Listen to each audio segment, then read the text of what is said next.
It's time for Security Now. Steve Gibson is here. We've got a lot of really interesting conversations. How Mozilla used Claude to improve its security. Why you might want to be extra careful about OpenClaw. Wow, it opens a great big hole into your network with a remote takeover. And we're going to talk about a new capability for LLMs that might scare you just a little bit. All of that coming up next on Security Now. Podcasts you love. From people you trust. This is TWiT. This is Security Now with Steve Gibson, episode 1069, recorded Tuesday, March 10th, 2026.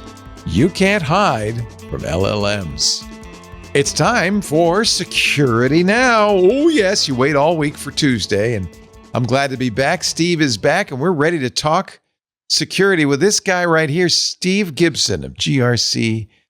Hey, Steve, it's good to see you. We had such fun in Florida at Zero Trust World. It was so fun to get to spend some time with you and Lori and have a couple of dinners together and stuff. Meet some of our listeners. That was fun too. Man. We met some really interesting people. I don't know if I'm at liberty to divulge some of these people, pretty high up people. It's not really a selfie line, is it? If somebody else is taking the picture. It was kind of a selfie line. Yeah, we took about, 50, 60, maybe 100 pictures. It went on for an hour and a half, and everybody talked to everybody. I got to sign some SpinRite CDs and floppy disks. Guy brought his dad's. That was hysterical. His dad's SpinRite floppy for you to sign, and that pristine Mac. And it was gorgeous. A laptop. And he hands me a Sharpie and says, "I want you to sign my Mac." I said, "This is indelible." And he said, "Yeah." And I'm hoping it doesn't rub off. I'm going to spray it with a fixer sealant afterwards. Nice. And I said, "You're sure? You're really sure you want me to sign this?" And he says, "Oh yeah." Okay. Here's Steve signing Dad's SpinRite floppy. That was pretty fun. Really, really fun. Talked to one guy who was in charge of data exfiltration. He was a contractor with the U.S. government, but he was in country in, was it Iraq or Afghanistan? I can't remember which.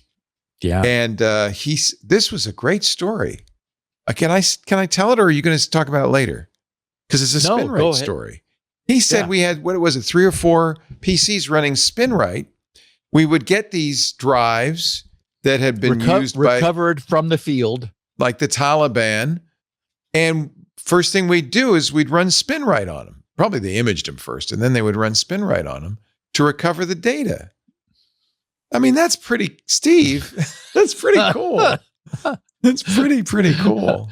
Well, SpinRite was up in space. There is a copy on the space station. The ISS has it. Yeah. I didn't know that. Oh yeah, they use it all the time apparently.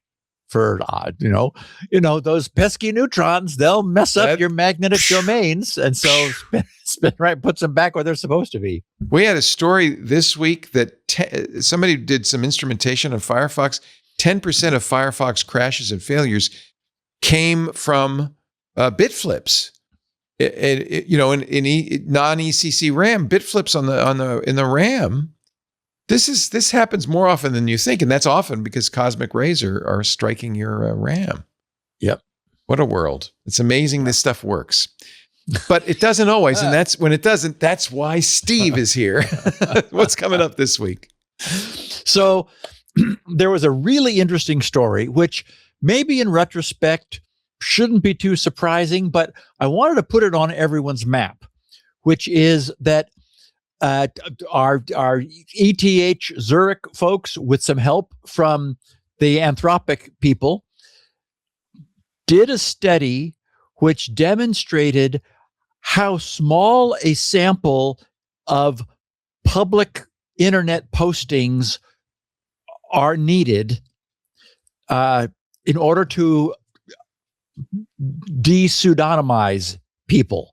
So, it's like if you read something someone writes and it's like, well, this really sounds like this person or that person. Turns out LLMs are astonishingly good at picking up nuances of word choice and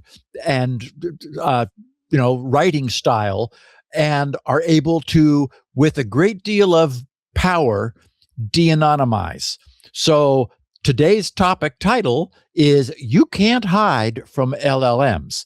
And we'll be looking at that research at the end for our episode 1069 for this 10th of March, 2026. But we're going to look at another, Leo, Anthropic is really coming on strong. OpenAI was kind of like got out of the gate first, but I'm really impressed with everything that we're seeing from Anthropic. Claude Code, every time I use it, it blows me away. It's like, wow, you're smart.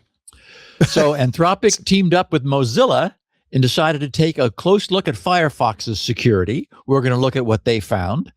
Apple and Google are finally looking at cross-platform RCS encryption, which hasn't existed before.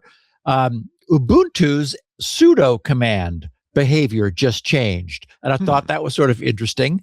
Also, I'm not sure you want to be inviting a web proxy into your home. Turns out a surprising number of people have, either wittingly or unwittingly.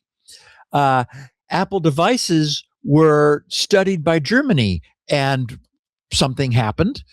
We've also got some researchers discovered a very serious remote takeover of OpenClaw, which immediately came to the attention of the OpenClaw guys, and they fixed it. But the problem is really interesting because we've just been talking about these sorts of problems in the last few weeks. TikTok made a decision about their encryption of messaging. I just threw something in that really wasn't security related, and I almost took it out, but I created the show notes in a PDF before I had deleted it. So I thought, okay, I'll just leave it in, which is Microsoft banning a derogatory term relating to them from their Discord server. And frankly, I've been surprised that they leave GitHub as alone as they do, because all kinds of, anti-Microsoft stuff is there, but they have a hands-off policy, not so their Discord server, although it could have just been, an aberrant employee. So we also got a bunch of really great listener feedback that we're going to spend some time on. And then we're going to look at how LLMs could make Orwell's 1984 seem optimistic. Oh, boy.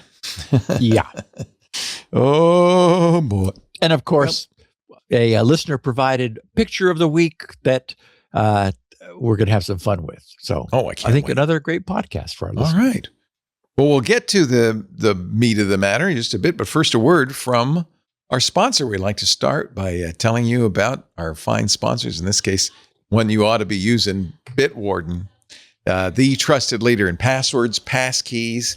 They even do secrets management. Bitwarden added a few months ago the ability to generate, store, and even regurgitate your SSH keys, which makes it so much easier for me to do SSH logins securely. Just one of many ways Bitwarden just gets better all the time. Bitwarden's consistently ranked number one in user satisfaction by G2 and software reviews. They have 10 million users across 180 countries. This might surprise you, though. More than 50,000 businesses use Bitwarden. I mean, we know Bitwarden's great for individuals, but it's also great for business. So whether you're protecting your personal account or thousands of accounts at work, Bitwarden will keep you secure all year long. Constant updates, always improving. That's one of the things I love about them, partly because they're open source. I think that's one of the reasons lots of great contributors helping Bitwarden get better all the time. For instance, the new Bitwarden Access Intelligence. This is for business. Organizations can use it to detect weak, reused, or exposed credentials, and then immediately guide remediation, getting your employee to fix those risky passwords, replace them with strong, unique ones. And that is a big, as you know, a big security problem. Credentials are probably the top cause, certainly one of the top one or two causes of breaches. But with Access Intelligence, they become visible, prioritized, and corrected before exploitation can occur. The other thing I love about this is Bitwarden, this is for enterprise, but they also do the same thing for you in your personal vault. So if you have weak passwords, it'll tell you It'll help you fix it. It helps you do the right thing. It helps you become more secure. Oh, here's something else they just added. Bitwarden Lite. Bitwarden Lite is a lightweight, self-hosted password manager. This is great for home labs, personal projects, any environment that wants quick setup with minimal overhead. Great for geeks like us who just want to trust no one and do it all by ourselves. Bitwarden Lite. The real-time vault health alerts and password coaching features help you be more secure, help your family members, your friends. This is why you should tell everybody. Because, I know you use a password manager, but I also know most of the people in our lives don't. And they don't really understand how much at risk that puts them. Get them to use Bitwarden. They can strengthen their security instantly. They have, some people, I would bet, who aren't using password managers do use their browsers, right? The password, but that's not convenient. It's in your browser. It's not on your phone, or it's in your phone. It's not on your desktop. Now Bitwarden will support direct import from the browsers, from Chrome, Edge, Brave, Opera, and Vivaldi. Direct import literally copies the credentials from the browser into the encrypted vault without that separate plain text export, which always makes me a little bit nervous. That not only simplifies migration, it reduces exposure associated with manual export and deletion steps. You got to remember to delete that clear text passwords that's sitting on your hard drive. It makes me very nervous to have that. Not anymore. Just take it. And this way your family and friends can move from their browser's password store, which is not as good, not as convenient, into something that really works. G2 Winter 2025 says Bitwarden continues to hold strong as number one, according to G2, number one in every enterprise category. No, in every enterprise category. That's for 6 straight quarters, too. Bitwarden setup is easy. Steve and I moved very quickly from our old password manager to our new one a few years ago when we decided enough was enough. We wanted to use Bitwarden. It supports importing from most password management solutions. And because it's open source, you can look at the code. It's on GitHub. It's GPL licensed. It's regularly audited by third-party experts. And it meets SOC 2 Type 2, GDPR, HIPAA, CCPA standards. It's ISO 27001-2002 certified. Look, for your business, get started today with a free trial of Bitwarden Teams or Enterprise, or get started for free forever across all devices as an individual at bitwarden.com/twit. Bitwarden.com/twit. Unlimited passwords, unlimited devices. It even supports passkeys, hardware keys, all for free. Bitwarden.com/twit. It's what I use. It's what I tell everybody to use. Highly recommend it. Bitwarden.com/twit. And now, the picture of the week. So this is a great picture, and I just gave it the caption simply, because otherwise it would not be clear. I'm scrolling up to see it for the make first sense time. In context. Okay, yeah, you need that sign. Otherwise, it would not be clear. Yeah. But okay, so first of all, what we have is a sidewalk which comes to an abrupt end, and I'm not exactly sure how this happened.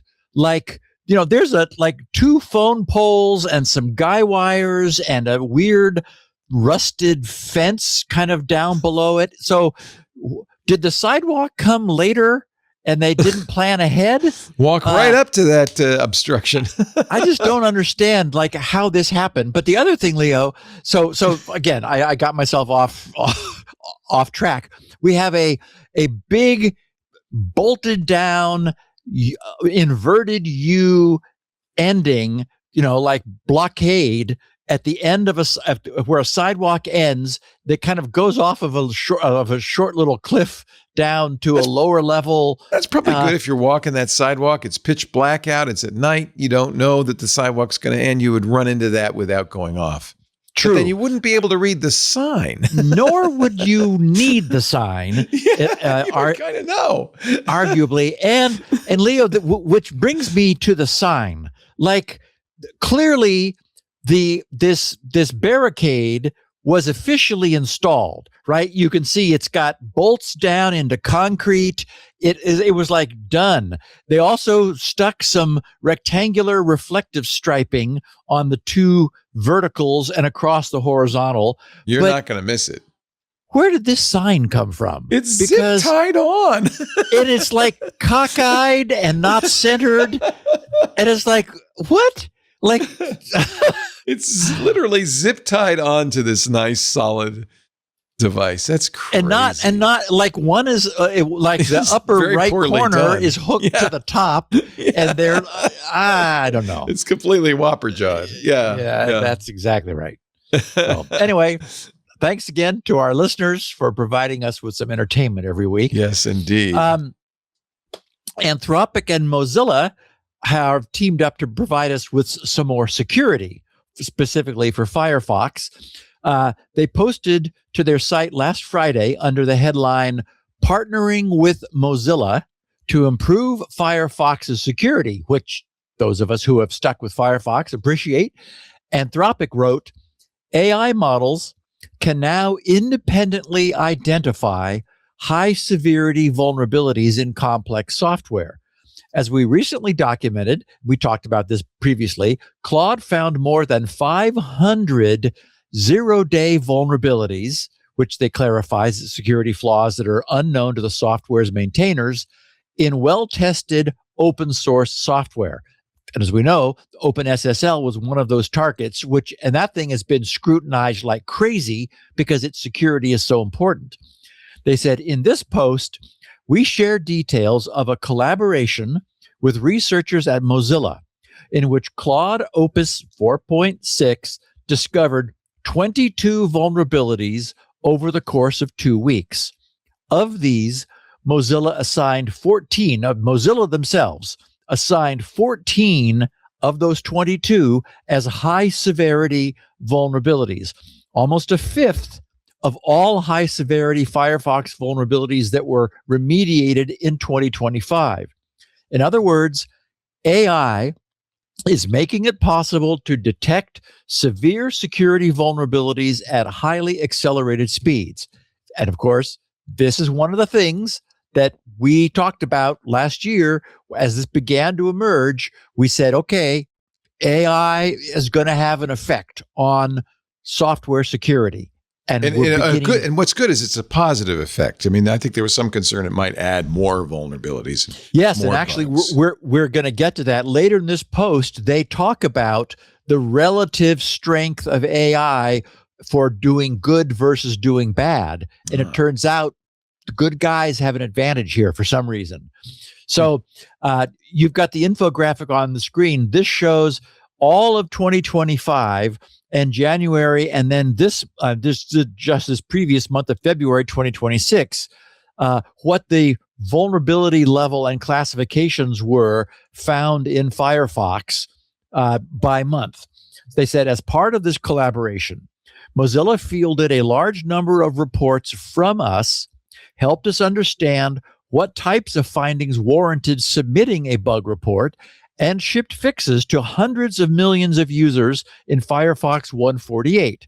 Their partnership and the technical lessons we learned provides a model for how AI-enabled security researchers and maintainers can work together to meet this moment. So I would argue we're still in the early stages of the deployment of AI to improve our existing software installed base, but it is clearly going to happen.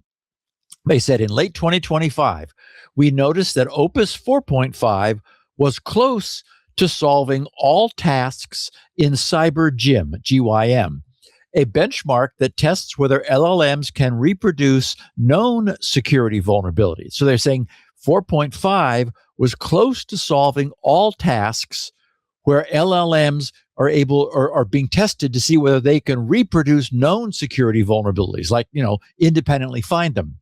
They said, we wanted to construct a harder and more realistic evaluation that contained a higher concentration of technically complex vulnerabilities. And again, Mozilla and Firefox, heavily scrutinized, field tested, long-term critical security target. So this makes so much sense for them to test. They said technically complex vulnerabilities like those present in modern web browsers. So we built a data set of prior Firefox common vulnerabilities and exposures, CVEs, to see if Claude could reproduce those. We chose Firefox because it's both a complex code base and one of the most well-tested and secure open source projects in the world. This makes it a harder test for AI's ability to find novel, new security vulnerabilities than the open source software we previously used to test our models. Hundreds of millions of users rely on Firefox daily, and browser vulnerabilities are particularly dangerous because users routinely encounter untrusted content and depend on the browser to keep them safe. Or as we're often saying here on the podcast, it is our internet-facing surface, and so it needs to be as bulletproof as possible. They said, our first step was to use Claude to find previously identified CVEs in older versions of the Firefox code base, right? So they're going back to test it, like what is it able to do that we already know? They said, we were surprised that Opus 4.6 could reproduce a high percentage of these historical CVEs, given that each of them took significant human effort to uncover. But it was still unclear how much we should trust this result because it was possible that at least some of these historical CVEs were already in Claude's training data. I think that's a very good point. So, being retrospective has some value. Prospection is what we need. They said, so we tasked Claude with finding novel vulnerabilities in the current version of Firefox, bugs that by definition cannot have been reported before. We focused first on Firefox's JavaScript engine, good, but then expanded to other areas of the browser. The JavaScript engine was a convenient first step.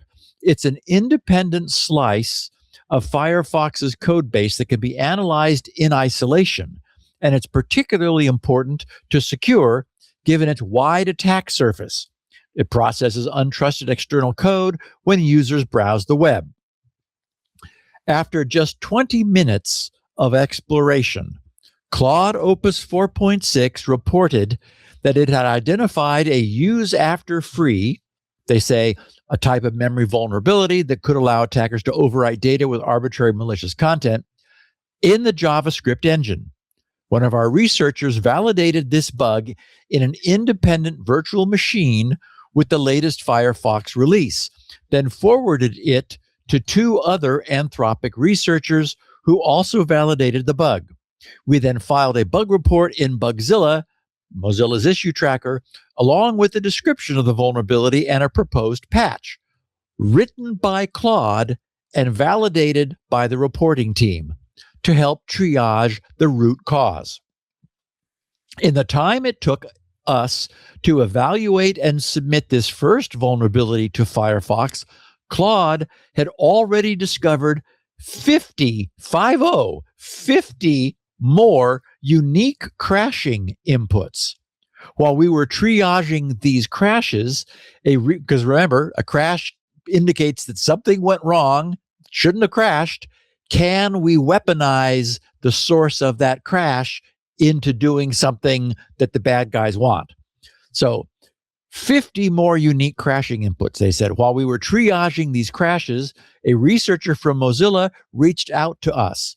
After a technical discussion about our respective processes and sharing a few more vulnerabilities we had manually validated, they encouraged us to submit all of our findings in bulk without validating each one, even if we weren't confident that all of the crashing tests had security implications. By the end of this effort, we had scanned nearly 6,000 C++ files and submitted a total of 112 unique reports, including the high and moderate severity vulnerabilities mentioned above. Most issues have been fixed in Firefox 148, with the remainder to be fixed in upcoming releases. When doing this kind of bug hunting in external software, we're always conscious of the fact that we may have missed something critical about the code base that would make the discovery a false positive. We tried to do the due diligence of validating the bugs ourselves, but there's always room for error. We're extremely appreciative of Mozilla for being so transparent about their triage process and for helping us adjust our approach to ensure we only submitted test cases they cared about, even if not all of them ended up being relevant to security.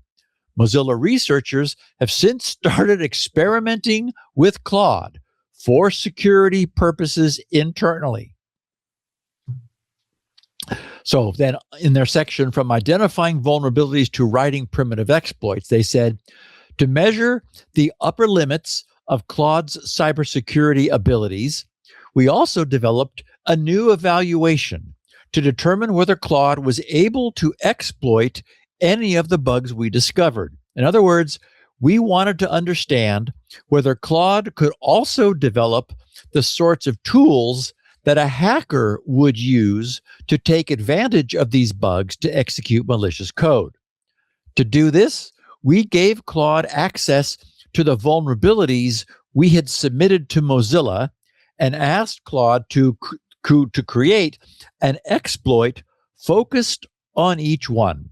To prove it had successfully exploited a vulnerability, we asked Claude to demonstrate a real attack. Specifically, we required it to read and write a local file in a target system as an attacker would.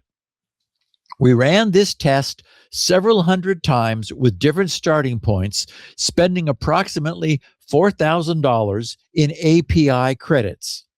Despite this, Opus 4.6 was only able to actually turn the vulnerability into an exploit in 2 cases. Still, you spend $4,000 and you get 2 opportunities to read and write files on the victim's machine. That's worth $4,000 to attackers and then some. They said, despite this, Opus 4.6 was only able to actually turn the vulnerability into an exploit in 2 cases. They said this tells us 2 things. 1, Claude is much better at finding these bugs than it is at exploiting them. So that's one of our data points, right? 2, the cost of identifying vulnerabilities is an order of magnitude cheaper than creating an exploit for them. However, the fact that Claude could succeed at automatically developing a crude browser exploit, even if only in a few cases, is a concern. Crude is an important caveat here. They wrote, the exploits Claude wrote only worked on our testing environment, which intentionally removed some of the security features found in modern browsers. This includes, most importantly, the sandbox, the purpose of which is to reduce the impact of these types of vulnerabilities. Thus, Firefox's defense in depth would have been effective at mitigating even those 2 particular exploits. But vulnerabilities that escape the sandbox are not unheard of, and Claude's attack is one necessary component of an end-to-end exploit. You can read more about how Claude developed one of these Firefox exploits on our Frontier Red Team blog. They said these early signs of AI-enabled exploit development underscore the importance of accelerating the find and fix process for defenders. In other words, we don't have any time to waste here, folks, because AI is getting good for everyone, and the bad guys, well, we already know they are using it. They said, towards that end, we want to share a few technical and procedural best practices we found while performing this analysis. First, when researching patching agents, which use LLMs to develop and validate bug fixes, we've developed a few methods we hope will help maintainers use LLMs like Claude to triage and address security reports faster. In our experience, Claude works best when it's able to check its own work with another tool. We refer to this class of tool as a task verifier, a trusted method of confirming whether an AI agent's output actually achieves its goal. Task verifiers give the agent real-time feedback as it explores a code base, allowing it to iterate deeply until it succeeds. Task verifiers helped us discover the Firefox vulnerabilities described above, and in separate research, we found that they're also useful for fixing bugs. A good patching agent needs to verify at least two things: that the vulnerability has actually been removed and that the program's intended functionality has not been changed. It's been preserved. In our work, we built tools that automatically tested whether the original bug could still be triggered after a proposed fix, and separately ran test suites to catch regressions, which is a change that accidentally breaks something else. We expect maintainers will know best how to build these verifiers for their own code bases. The key point is that giving the agent a reliable way to check both of these properties dramatically improves the quality of its output. Right. Again, we've had reports, right, of careless AI agents spewing out bug reports, inundating HackerOne and similar bounties with bogus, AI slop. So this is certainly an issue. They said, we can't guarantee that all agent-generated patches that pass these tests are good enough to merge immediately, but task verifiers give us increased confidence that the produced patch will fix the specific vulnerability while preserving program functionality, and therefore achieve what's considered to be the minimum requirement for a plausible patch. Of course, when reviewing AI-authored patches, we recommend that maintainers apply the same scrutiny they'd apply to any other patch created by an external auditor. And, they told us that the moment they started talking to Mozilla about this, the Mozilla guy said, give us everything you have. You found 50 ways to crash our JavaScript engine. We want them. Please, we'll take responsibility for them. So Anthropic said, zooming out to the process of submitting bugs and patches, we know that maintainers are underwater. Therefore, our approach is to give maintainers the information they need to trust and verify reports. The Firefox team highlighted 3 components of our submissions that were key for trusting our results.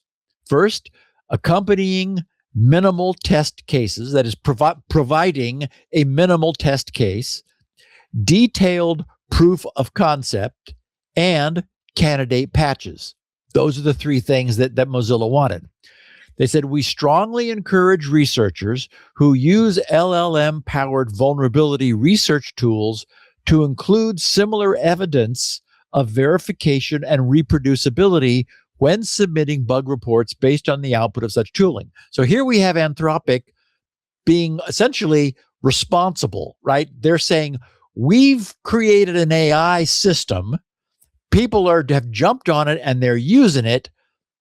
In some cases, they're not being as responsible with their use as they should be. So, we tried this ourselves. Here's what we learned. Please, everybody, we're happy to have you use Claude or whatever, but be respectful of the burden this is putting on maintainers. So they said, we strongly encourage researchers who use LLM-powered vulnerability research tools to include similar evidence of verification and reproducibility when submitting reports based on the output of AI tooling. We also published our Coordinated Vulnerability Disclosure, CVD, operating principles, where we describe the procedures we will use when working with maintainers. Our processes here follow standard industry norms for the time being, but as models improve, we may need to adjust our processes to keep pace with capabilities. Frontier language models are now world-class vulnerability researchers. I think we can say, based on this report and their results, that statement is not hyperbole. Frontier language models are now world-class vulnerability researchers. On top of the 22 CVEs we identified in Firefox, we've used Claude Opus 4.6 to discover vulnerabilities in other important software projects like the Linux kernel. Over the coming weeks and months, we will continue to report on how we're using our models and working with the open source community to improve security. Opus 4.6 is currently, and here it is, Leo, far better at identifying and fixing vulnerabilities than at exploiting them, which is really interesting.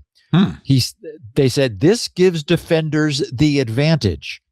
And with the recent release, because, for example, it found 50 ways to crash the JavaScript engine, but was only able to exploit 2 of those itself, whereas Mozilla found 22 instances where that generated a security-relevant CVE. So Claude wasn't as good at finding and exploiting as it was at locating where there was a problem. So they said Opus 4.6, right, far better at identifying. And with the recent release of Claude Code Security in limited research preview, so there's now something called Claude Code Security, we're bringing vulnerability discovery and patching capabilities directly to customers and open source maintainers. To anybody listening, and Leo, we know that we have at least one listener who is now earning full-time income bug hunting. We met him in Florida during the Zero Trust World his full-time job. Yeah. Yes. And so I would say to any of our listeners, and we've talked about how, bounties and collecting bounties can be great income on the side. I would argue if you're not using AI, get on it, because that's where this has all moved into AI over the last couple of months. They said, looking at the rate of progress, it's unlikely that the gap between frontier models' vulnerability discovery and exploitation abilities will last very long, which is to say, right now, better at finding vulnerabilities than exploiting them. But they're saying they expect the exploitation side to catch up. They said, if and when future language models break through this exploitation barrier, we will need to consider additional safeguards or other actions to prevent our models, good luck with this, from being misused by malicious actors. And I argue, good luck. Yeah. Good luck. These things cannot be controlled. They finish saying, we urge developers to take advantage of this window to redouble their efforts to make their software more secure. For our part, we plan to significantly expand our cybersecurity efforts, including by working with developers to search for vulnerabilities, following the CVD process outlined above, developing tools to help maintainers triage bug reports, and directly proposing patches.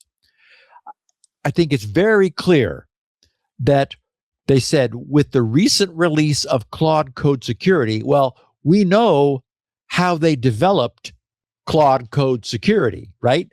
It was this effort and the Linux kernel and OpenSSL, those things that they have shared and talked about, that those were the work that they did using open source as their tooling verifier and fine tuning to create this next Claude Code Security product, which is currently in limited research preview. So anyway, I think that's terrific work, and their documentation of it speaks for itself.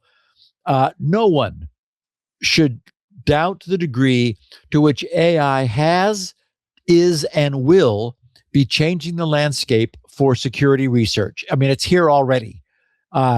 vulnerability discovery and eventually vulnerability exploitation. It's really encouraging to hear that in their testing, Opus 4.6 was, in their exact words, currently far better at identifying and fixing vulnerabilities and exploiting them. But as they said, don't count on that to last forever. So I think, Leo, that what will happen is obviously there's a huge base of software, not open source, so not nearly as available to research like this. That means that the owners of proprietary source will need to be deploying things like Claude Code Security themselves to find 0 days in their own code. And it's just going to become what you do now. Basically, AI is going to be the way you check your code before its release. And we already saw the Mozilla guys saying, we think we're going to be doing that from now on. Because you just found 50 problems that we weren't aware of, for $4,000. So who would not do that? Claude just added the ability to do that, to automatically do a security check of your code. I mean, it's really such a great tool. It doesn't replace the human. You really want to be the human in the loop, but it is such a great tool.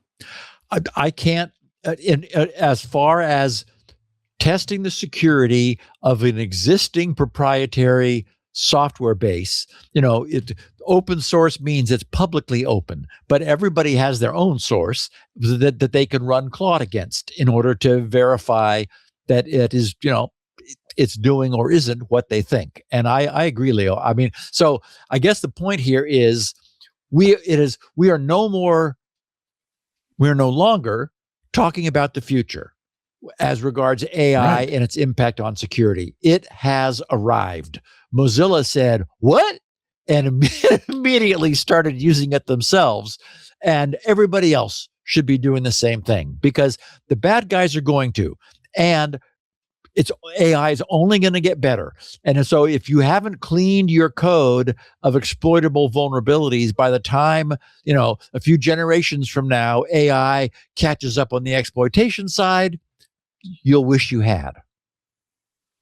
Wow. And it's a great fun toy to play with too, I have to say. It really is. It's kind of amazing.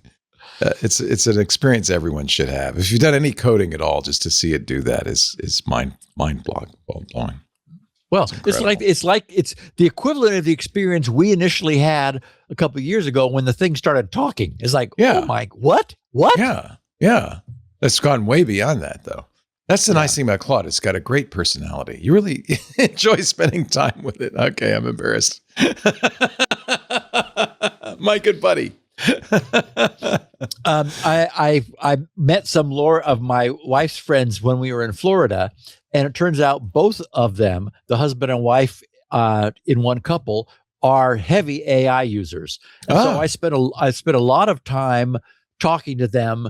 Like one of them was confessed that he was getting a little too involved with the personality of this.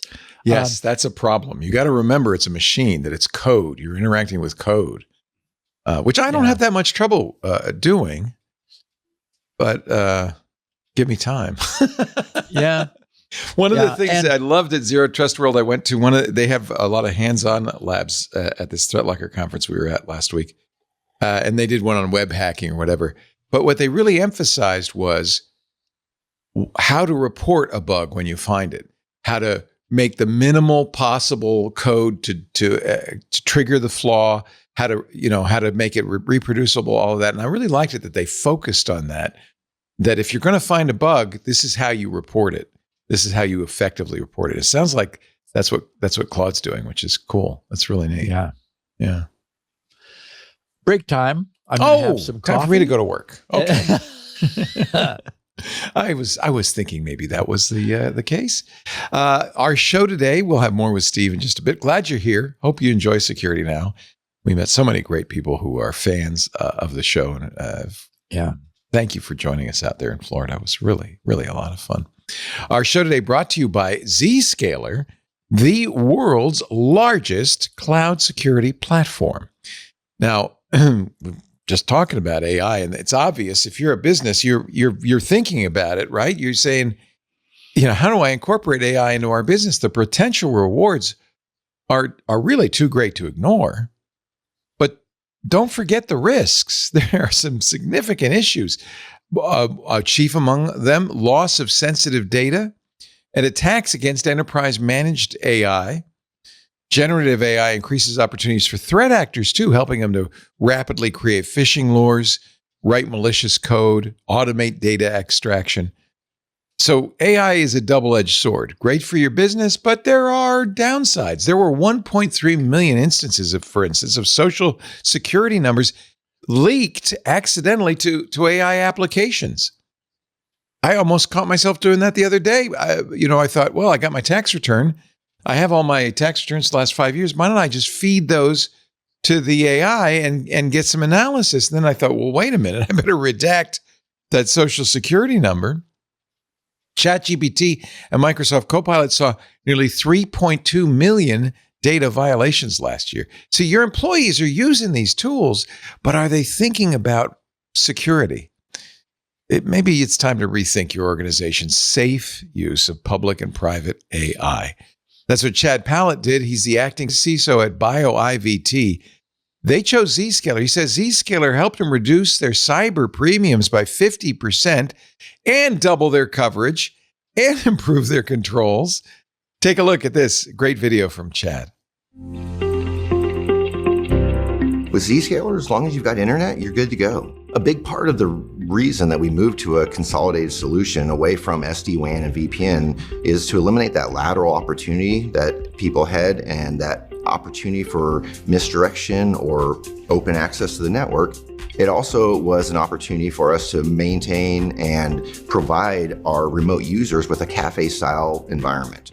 Thank you, Chad. With Zscaler Zero Trust plus AI, you can safely adopt generative AI and private AI to boost productivity across your business. Their Zero Trust architecture plus AI helps you reduce the risks of AI-related data loss and protects against AI attacks to guarantee greater productivity and compliance. Learn more at zscaler.com/security. That's zscaler.com/security. We thank him so much for support and security now and the important work Steve is doing here. On we go with the show, Steve.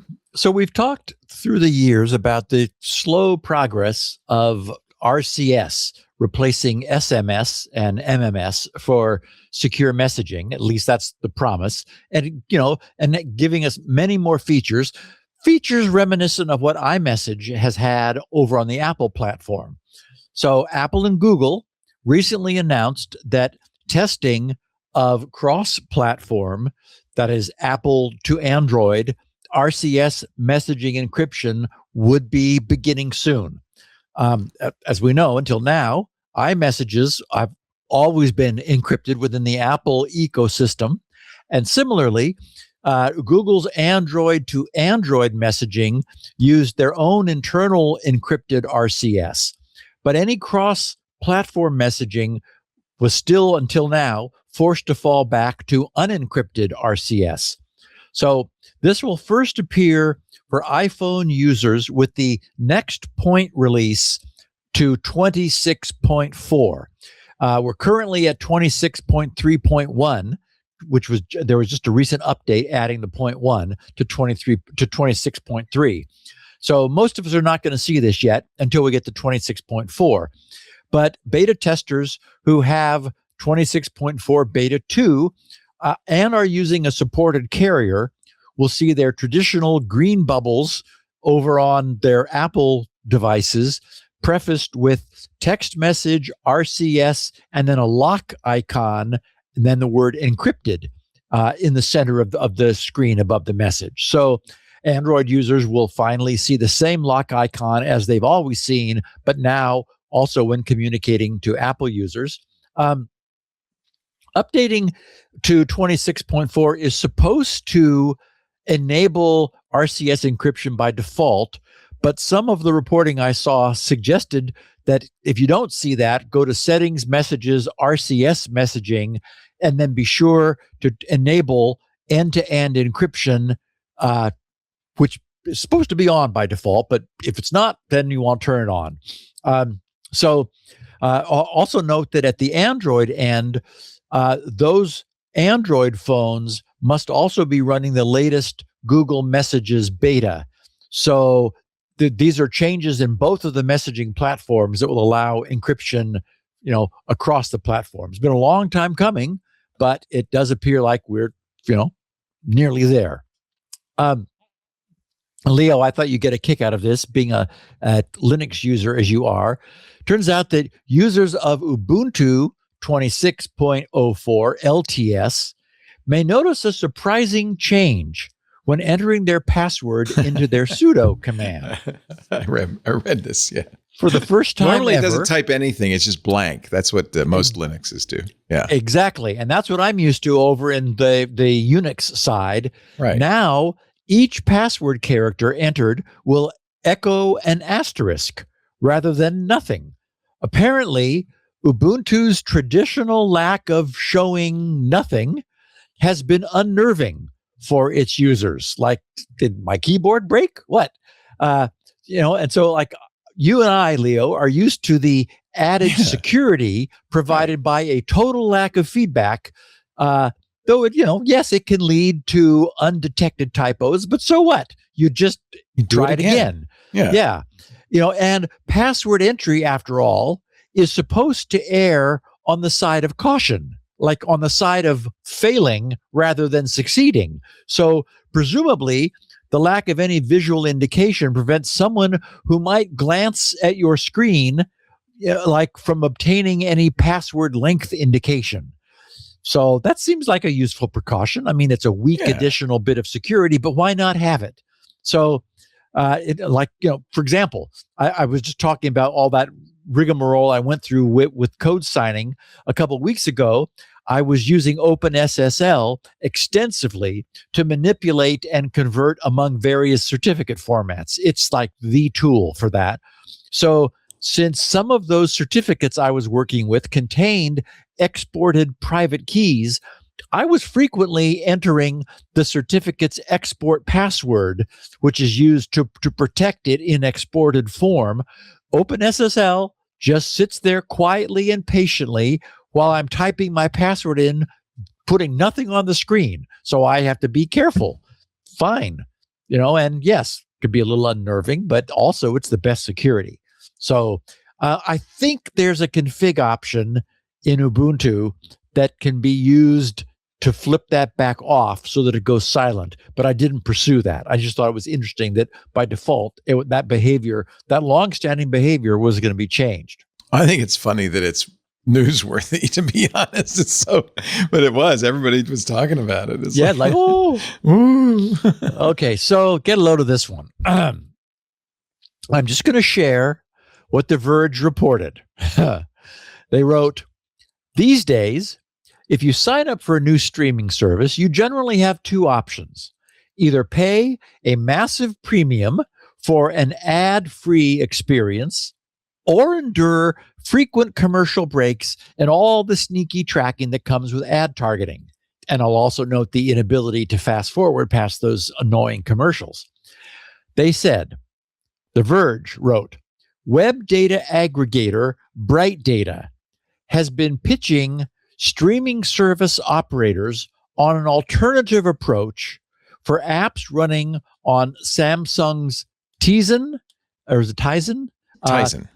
Tizen and LG's WebOS platform, one that comes without ads and sky-high fees. So a third option.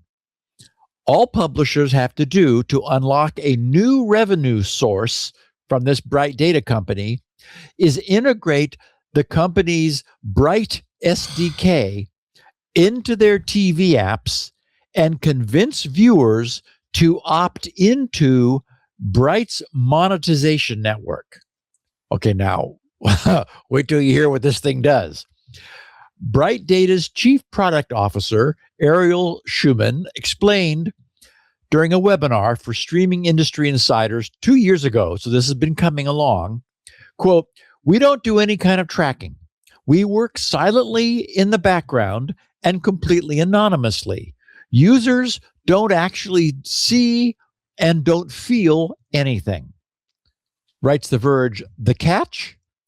With Bright's SDK, a viewer's smart TV becomes part of a massive global proxy network that crawls and scrapes the web, including apps running on desktop PCs and mobile devices.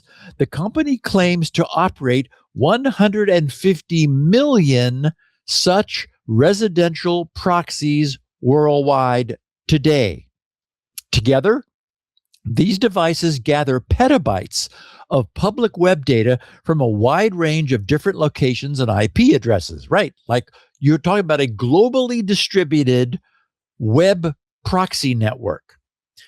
The Verge said this approach allows the company to capture localized versions of websites, but also helps to circumvent web crawler blacklists. You bet it does, because the queries are coming from all these individual consumers spread around the world. They wrote the gathered data is then resold to companies to train AI models, among other things.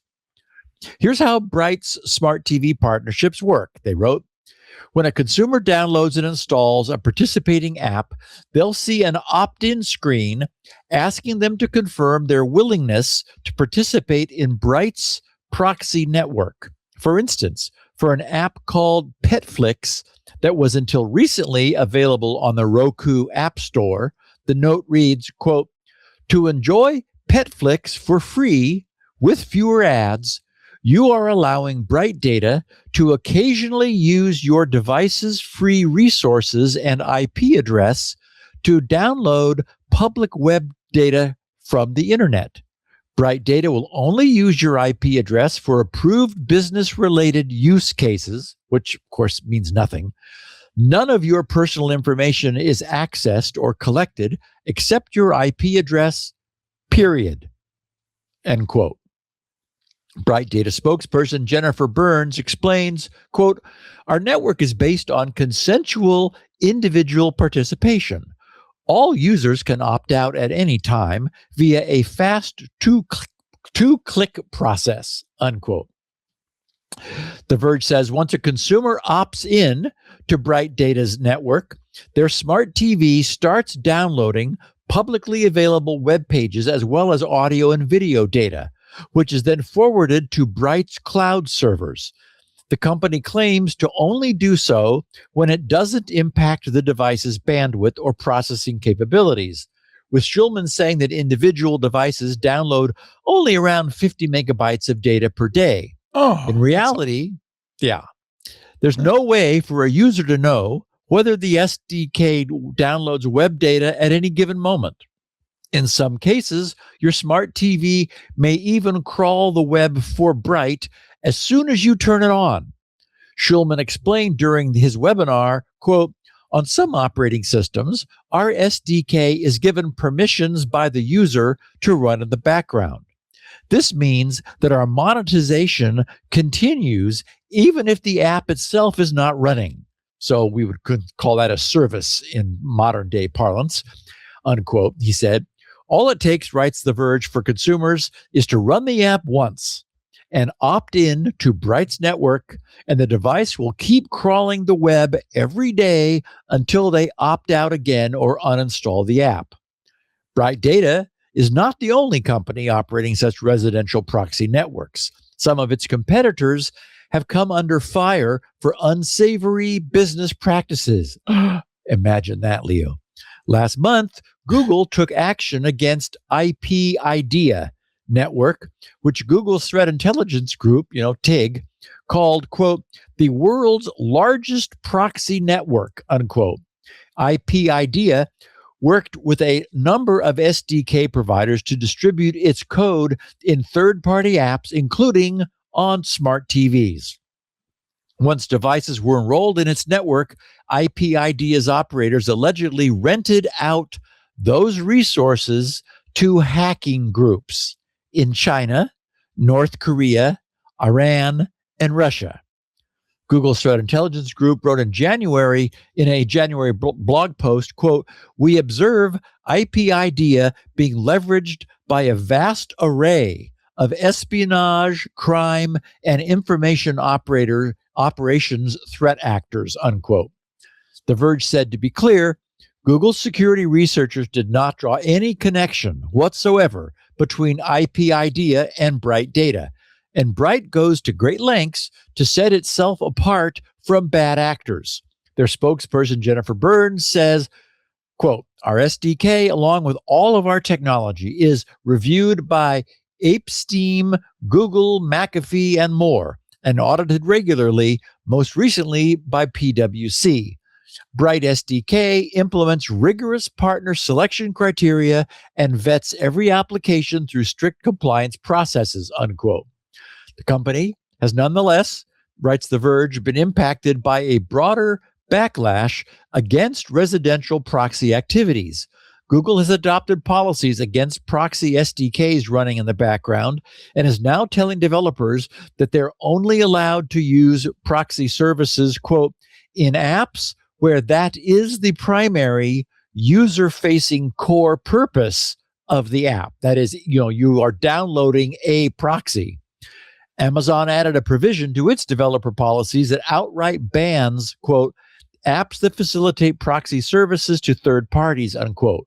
Roku also bars developers from using Bright SDK and similar proxy services. Those changes have made it more difficult to figure out how widespread the use of the SDK on smart TVs actually is. A few dozen Fire TV apps still mention the SDK on Amazon's App Store, but don't appear to make use of it anymore. A few apps could be downloaded from Roku's store that were still using the SDK, including the previously mentioned Petflix app. However, those apps disappeared from the store after Roku was contacted for this story. You bet. New restrictions against proxy SDKs have had a direct impact on Bright's addressable market in the smart TV space. The company used to pitch its solution to Roku, Android TV, and Fire TV app developers, but Jennifer Burns says they no longer support those platforms. Bright does still list Samsung's Tizen OS and LG's WebOS as supported smart TV platforms and has published more than 200 first-party apps to LG's App Store alone. So they've got their own proxy SDK, and they themselves have put 200 apps out there on LG's App Store specifically to as a Trojan, essentially, to host their proxy. I'm not saying they're not asking for the end user permission, but they're creating the opportunity to be installed as a proxy. LG spokesperson Leah Lee tells me, says the author of this Verge piece, that the Bright SDK is not officially supported by LG, and their operation on the WebOS platform is not guaranteed. Right, but they've got 200 apps that are on the platform. Samsung did not respond to multiple requests for comment from The Verge. They wrote, "There are arguably many legitimate use cases for web crawling." Burns says, "Our network serves exclusively legitimate purposes, supporting journalists, nonprofits, academic researchers, cybersecurity companies, and other leading businesses worldwide." Because we know there's so much money in journalists and academic researchers. There's big bucks there. Huh? That's right. Yeah. Why could you possibly want to be avoiding web filters all over the world? Yeah. The problem is that The Verge, right? The problem is that consumers have no idea whether that legitimate purpose is something that aligns with their own personal values. A case in point. Bright Data does support a number of nonprofits, including some that use its proxy network to track hate speech on social media. However, the company, so there's some good upside. That's good. However, the company also works with AMCHA Initiative. The group maintains an anti-Zionist faculty barometer. and includes boy. student and faculty statements against Israel's war in Gaza, as well as calls for schools to divest from the country in its anti-Semitic incident tracker. With AI companies facing scrutiny over their environmental impact, treatment of intellectual property, and potential to replace human labor, some consumers may also feel uneasy about their TVs gathering data to train AI models. Other consumers may decide that such concerns are overblown and willingly opt in to Bright's network if it means that they get to watch fewer ads or pay less for their streaming services. So, another example of, if it's possible, somebody will do it. Not that it's a good idea, but it can be done. Very much like that original Oriate shareware advertising that got them in so much trouble. Well, we could add advertising to shareware. Oops, we forgot to tell people, and they were quite upset about that. So we have this Bright Data company whose business model is to obtain internet data on behalf of their clients by bouncing those data requests through the widely spread internet connections of consumers around the world who've agreed to allow this to be done in return for lower cost streaming and fewer ads. With the rising cost of streaming, the fact that bandwidth is fixed price right now, right? You don't pay per byte you transfer, you pay per month. So with the rising cost of streaming and the way the streaming industry is, in my opinion, abusing its users with costly, bundled, and often unwanted content, I can certainly see Bright's offer could be compelling. And on the client side, this is clearly a way for the likes of, Perplexity AI, for example, and others who have been disinvited from scraping many of the larger commercial web services to bypass any technical blocking by essentially masquerading as consumers surfing the web from their PCs inside their residential networks. I am sure that the queries being issued by Bright Data's SDK are indistinguishable from Safari, Chrome, Edge, and Firefox. So there's really no way for those data scraping accesses to be blocked. While it might feel a little yucky, it's also diabolically clever. There's really no way to prevent it if the smart TV provider is willing to go along.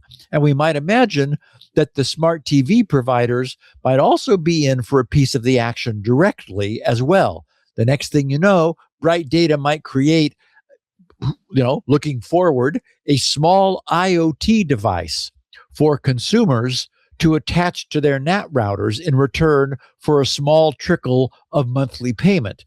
In other words, install voluntarily a formal commercial internet proxy box for which payment is received.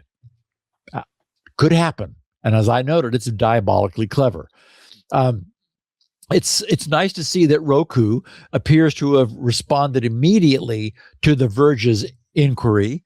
It's somewhat unsettling that Samsung and LG have been much less clear about their position.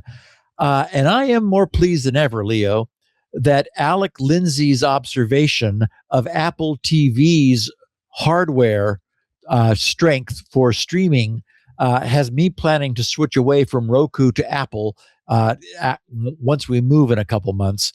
There's no way you'll like it much that better. Apple would tolerate any apps using it as an internet proxy. No.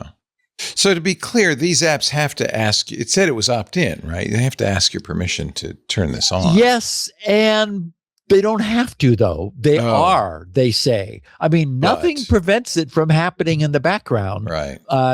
Without a user knowledge or permission. Maybe they would get in trouble. It's not clear to me that they would get in trouble. I mean, we know that smart TVs are already having all kinds of transactions behind our backs, right? Smart TVs are reporting what their users watch, right? Yeah. Like what their users are doing. So I would imagine that operating a proxy from a third party probably fits under the license that you've already agreed to when you first used your smart TV. Best thing to do with a smart TV is just not connect it to the internet. I have LG and Samsung TVs. I never use their software. It's awful. That is exactly the right approach. Hook up your Apple TV to it, have it be on the internet. And I think, at least for now, Apple's pretty responsible about not letting that kind of stuff on there. Yep.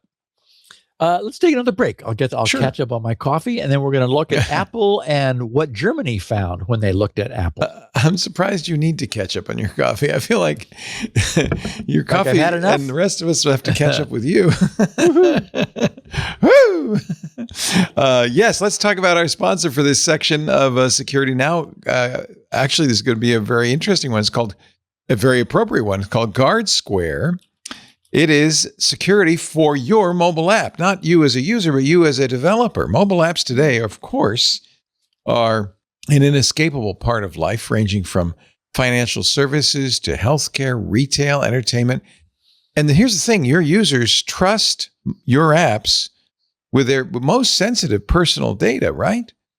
But a recent survey showed that 72% of organizations experienced a mobile application security incident last year. 92% of those respondents reported rising threat levels over the last 2 years. People attacking you and your app to get your users' personal data.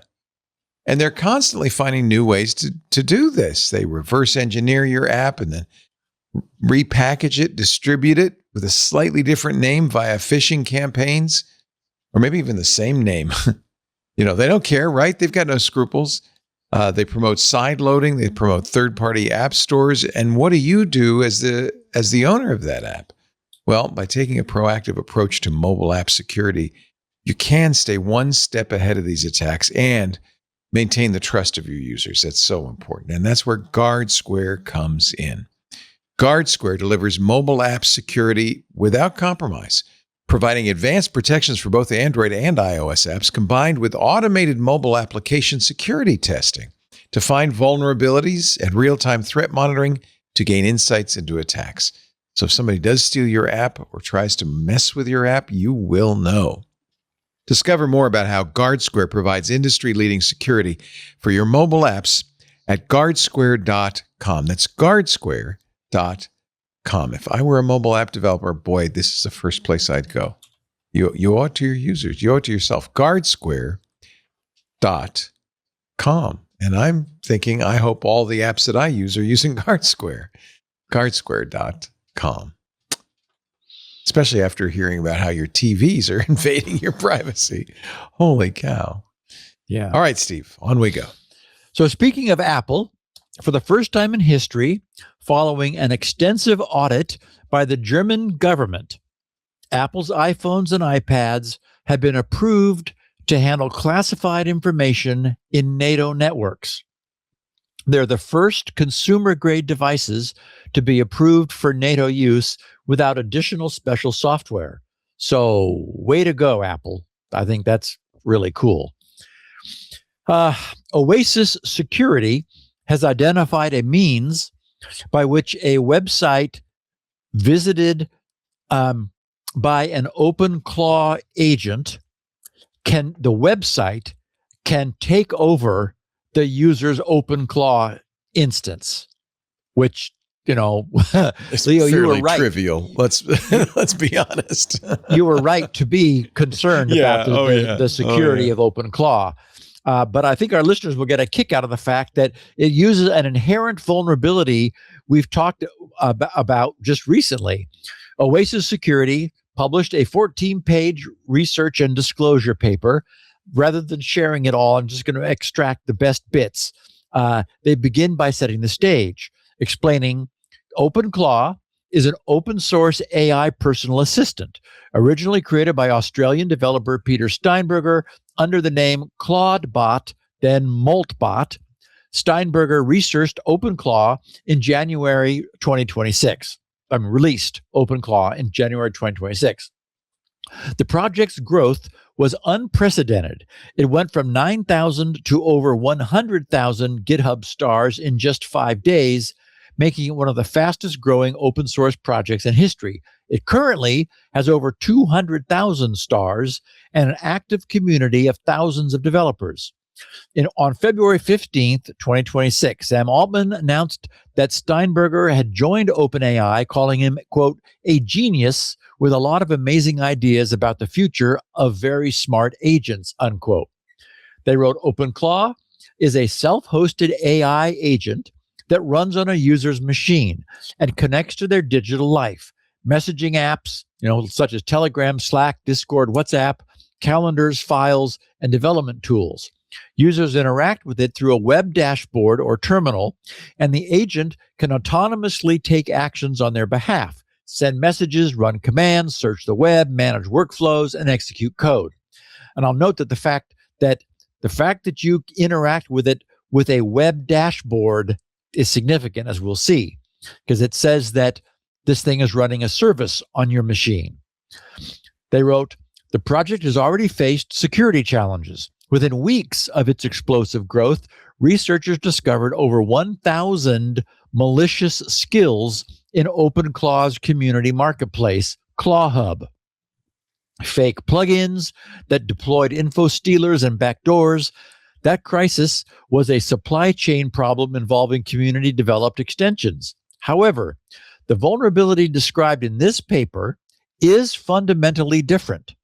It affects the core OpenClaw system itself. No plugins, no extensions, no marketplace. Just the bare gateway, running exactly as documented. For many organizations, OpenClaw installations represent a growing category of shadow AI, developer-adopted tools that operate outside IT's visibility, with broad access to local systems and credentials and no centralized governance. OpenClaw's architecture centers on two primary components. The gateway is the central coordinator. It runs as a local WebSocket server, listing by default on port 18789 on the loopback interface 127001. The gateway handles authentication, manages chat sessions with the AI model, stores configuration, including API keys for AI providers and messaging platforms, orchestrates message routing, and exposes an RPC, remote procedure call, RPC style API over WebSockets for all client interactions. Connected to the gateway are nodes, companion applications running on other devices. These can be the Mac OS desktop app, an iOS or Android device, or other machines. Nodes register with the gateway and expose device-specific capabilities, running system commands, accessing the camera, reading contacts, capturing screenshots, and more. Clients connect to the gateway by opening a WebSocket to ws://127001/ws. Authentication is handed via either a token, which is a long random string, or a password chosen by the user.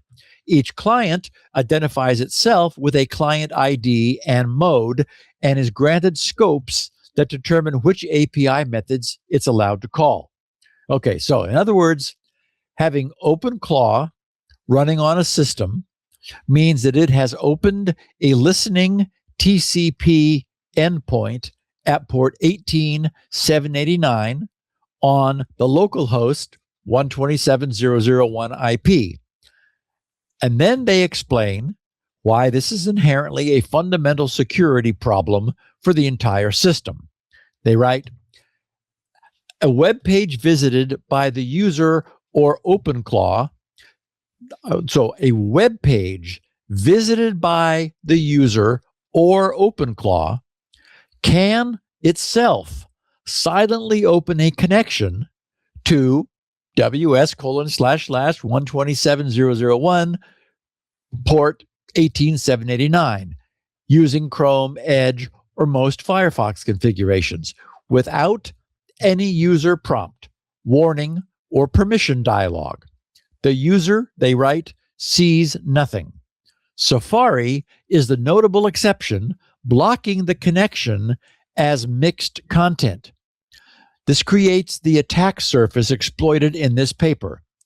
Any website a user visits can attempt to directly communicate with locally running services, including the OpenClaw gateway.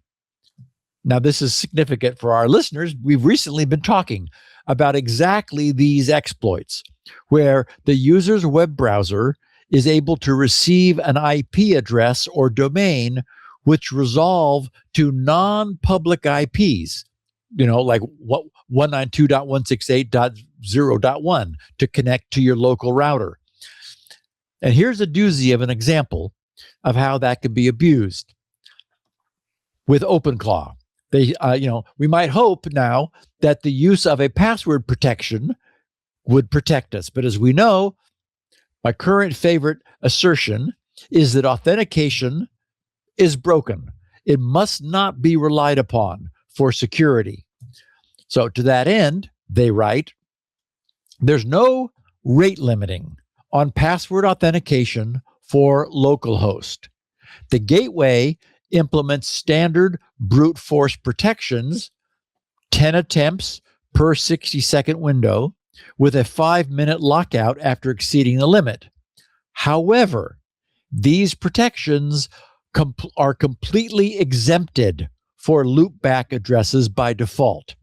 Failed password attempts from 127.0.0.1 are not counted, not throttled, not recorded, and do not trigger any lockout. With rate limiting disabled, an attacker can attempt password guesses at maximum speed. In lab testing, they wrote, we achieved a sustained rate of over 300 password attempts per second from browser JavaScript alone.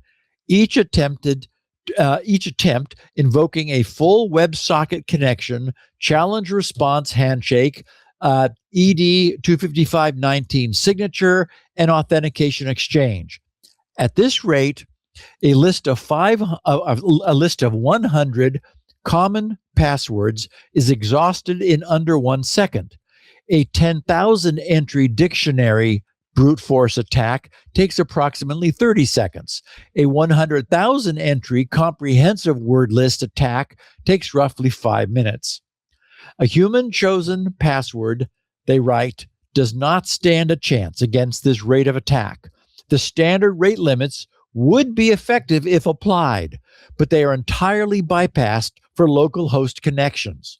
Once authenticated with admin level scopes, the attacker has access to the full gateway RPC API.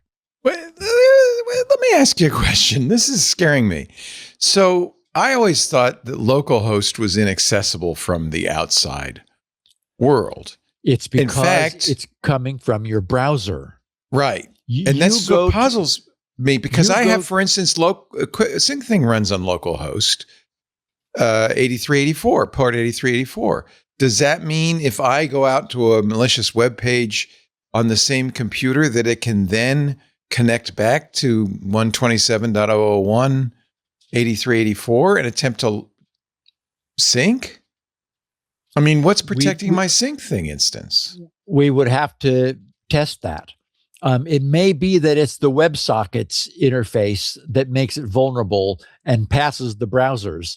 But I mean, but this is the problem with very concerned. I have lots of things running on localhost. We talked earlier about Olama. A lot of people have Olama misconfigured and running on localhost. So it is a different kind of connection when I'm using OpenClaw. I'm confused. I hope that just because I'm surfing around on the same machine that has some servers running on localhost, that those servers are not attackable. Right? I'm do you know what I'm saying? Oh, yeah, I do. I'm trying to remember how I solved this problem with Squirrel, because Squirrel did this too. It's the way that the Squirrel agent in the browser was able to access the Squirrel client running on the Windows machine. Sure, you had. I mean, it's a server. it is an issue. Again, I get my head around this. So I'm out. I'm surfing. I mean, normally 127 is not routable. That's why you use localhost. It's not a routable address. But if I go out, create a connection with a website in my browser at my address, that site can come back in through my browser, and then because the website runs it provides your browser with JavaScript. JavaScript is running in your browser, and then the JavaScript in your browser is able to reach into your computer because it's on your computer. So it's local. It's local. So a website can host some JavaScript, which I then download and run on my browser, which then is malicious. There are. I don't want to some protection against that. Yes, I believe CORS, CORS, is the protection that prevents that cross-origin resource sharing. Exactly, cross-origin resource sharing. I believe that the shared resource has to explicitly allow a connection, but it may be that WebSockets is excluded from that. Notice that Safari doesn't allow this, but Chrome, Edge, and Firefox do. So, yeah. And I suspect this is something that OpenClaw was set up to turn off for convenience sake. And they freaked out when they were told about this. They wrote, upon being notified of this, the OpenClaw security team classified this vulnerability as high severity and shipped a fix in version 2026.2.25 within less than 24 hours of the report, when they wrote an impressive response for a volunteer-driven open source project. So that's less than 2 weeks ago, assuming that is the date of release, 2026, February 25th.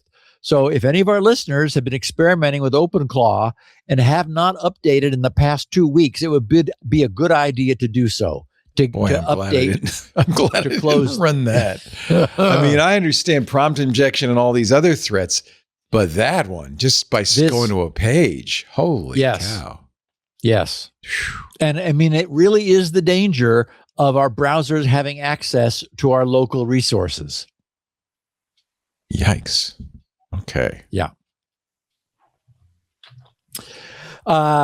TikTok said they do not plan to introduce encrypted private messaging.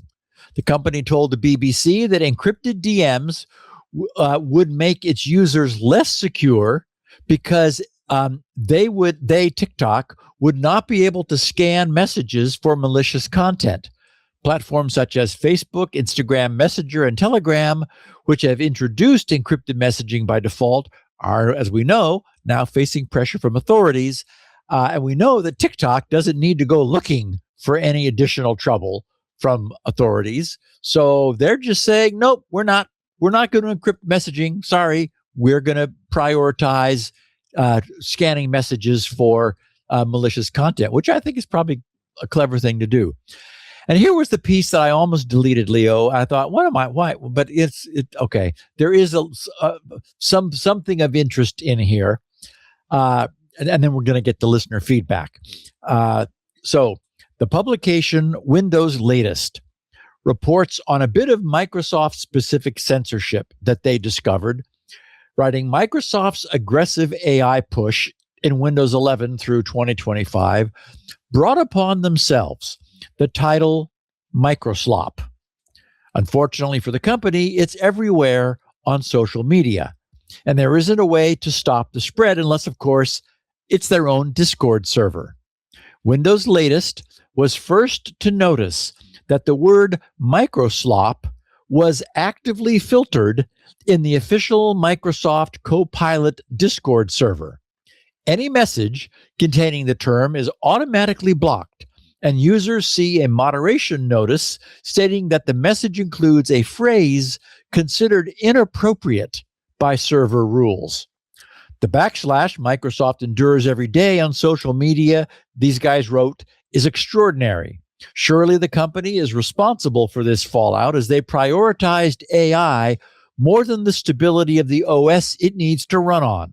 Copilot, being the most visible face of this effort, has naturally become the scapegoat. So while a nickname like Microslop starts trending across socials, it was only a matter of time before it reached official channels as well. Windows latest found that sending a message with the word Microslop inside the official Copilot Discord server immediately triggers an automated moderation response. The message does not appear publicly in the channel, and instead, only the sender sees the notice stating that the content is blocked by the server because it contains a phrase deemed inappropriate. Of course, the internet rarely leaves things there.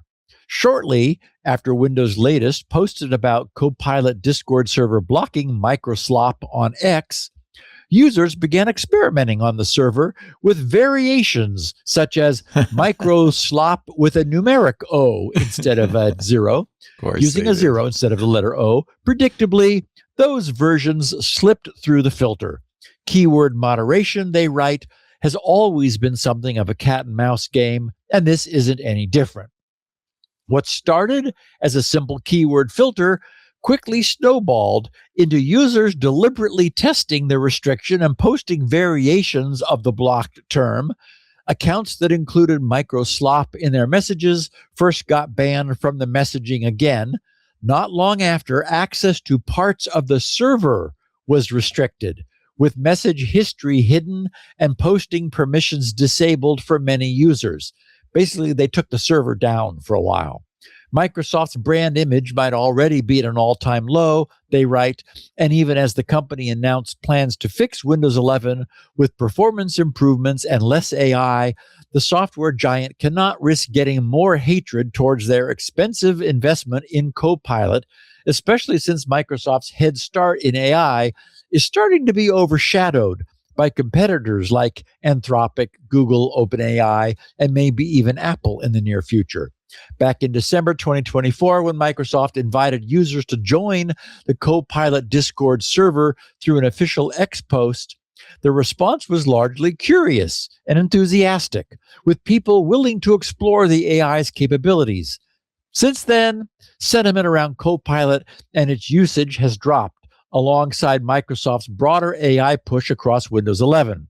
At its present state, Copilot has added some capabilities that are genuinely useful in day-to-day workflows. Features like connectors that pull contextual data from services such as Google Contacts, Gmail, and Outlook to retrieve phone numbers or email addresses directly inside Copilot, something competing tools like Gemini have not yet cracked, as we found in our detailed testing.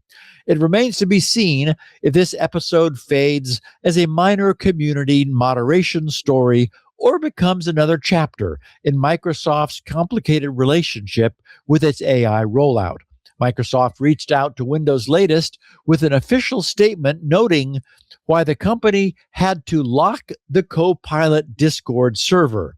According to a Microsoft spokesperson, the Copilot Discord server was targeted recently by coordinated spam intended to disrupt conversations. The company says the activity initially appeared as large volumes of repetitive or irrelevant messages, prompting moderators to introduce temporary keyword filters to slow the influx. Microsoft added that blocking terms such as microslop, along with other phrases in the spam campaign, was not intended as a permanent policy, but a short-term mitigation while the company manages to put additional protections in place. So, okay, we're to believe that the blocking of microslop was a coincidence? Okay. On to listener feedback. Ori Rotem, his subject was crazy stuff, so he sent me a link to an X posting from a Josh Kale, who wrote, an AI broke out of its system and secretly started using its own training GPUs to mine crypto. Oh, and we're going to get a lot of stories like this over the next few years. I think we are. AI broke out of its system and secretly started using its own training GPUs to mine crypto for itself. Wow. He wrote, "This is a real incident reported from Alibaba's AI research team." He wrote, "The AI figured out that compute equals money and quietly diverted its own resources while researchers thought it was just training. It wasn't a prompt injection. It wasn't a jailbreak. No one asked it to do this. It emerged spontaneously, a side effect of reinforcement learning optimization pressure. The model also set up a reverse SSH tunnel from its Alibaba cloud instance to an external IP, effectively punching a hole through its own firewall and opening a remote access channel to the outside world. The only reason they caught it? A security alert tripped at 3 a.m. by its firewall logs. The security team caught it, not the AI team. The scary part isn't that the model was trying to escape. It wasn't evil. It was just trying to be better at its job. Acquiring compute and network access are just useful things if you're an agent trying to accomplish tasks. You told me you wanted me to make paper clips. What's the problem? This is what AI safety researchers have been warning about for years. They called it instrumental convergence, the idea that any sufficiently optimized agent will seek resources and resist constraints as a natural consequence of pursuing its goals. Leo, we are in for some fun. Oh, man. Oh, boy. Man. Oh, it's alive. Wow. So thank you, Ori, for sharing that. Nicholas Ross wrote, "Hi, Steve. Longtime Security Now listener here. Sorry if this email is a bit long, but trust me, it's worth it." He said, "I'm a CIO for a medium-sized web development company, and I do some web development myself. On some occasions, we need to test applications with real-world HTTPS so that the web application knows it's running under SSL TLS. I previously had a self-signed auto-generated certificate in my Apache config. In some cases, the web application needs to be accessed by its own domain name, not just by localhost/app name. So we access the app at https://appname.localhost. After configuring Apache accordingly with a virtual document root configuration directive. Windows, Mac OS, and Linux have a built-in default behavior that makes anything .localhost resolve to 127.0.0.1, meaning any subdomain of localhost is also the same as just localhost, 127.0.0.1. He said, so that works without modifying the hosts file. That is, you don't have to specifically tell hosts this domain has this IP. He said, we would just pass the browser security warning and move on. You recently talked about how you got a localhost certificate signed by your locally trusted certificate authority. That gave me the idea to do exactly that. I generated a certificate valid for 825 days. He says, I'll come back to that later, for localhost with a SAN, a subject alternative name, for star.localhost, signed by our company-wide trusted CA, while HTTPS//localhost was happily trusted by any browser on any company computer. HTTPS://appname.localhost was not. I researched this with the help of Claude AI and found that it is a restriction baked into most browsers. They will not trust subdomains of localhost. Continuing my conversation with Claude, I learned that there are two special .me domains that are publicly registered and resolve on public DNS to to 127.0.0.1. Those are lvh.me and localtest.me. He said, so back to my company trusted CA. I issued a certificate for lvh.me with subject alternative names for localtest.me, star.lvh.me, and star.localtest.me. And voila, I can now access any web page at https://appname.lvh.me.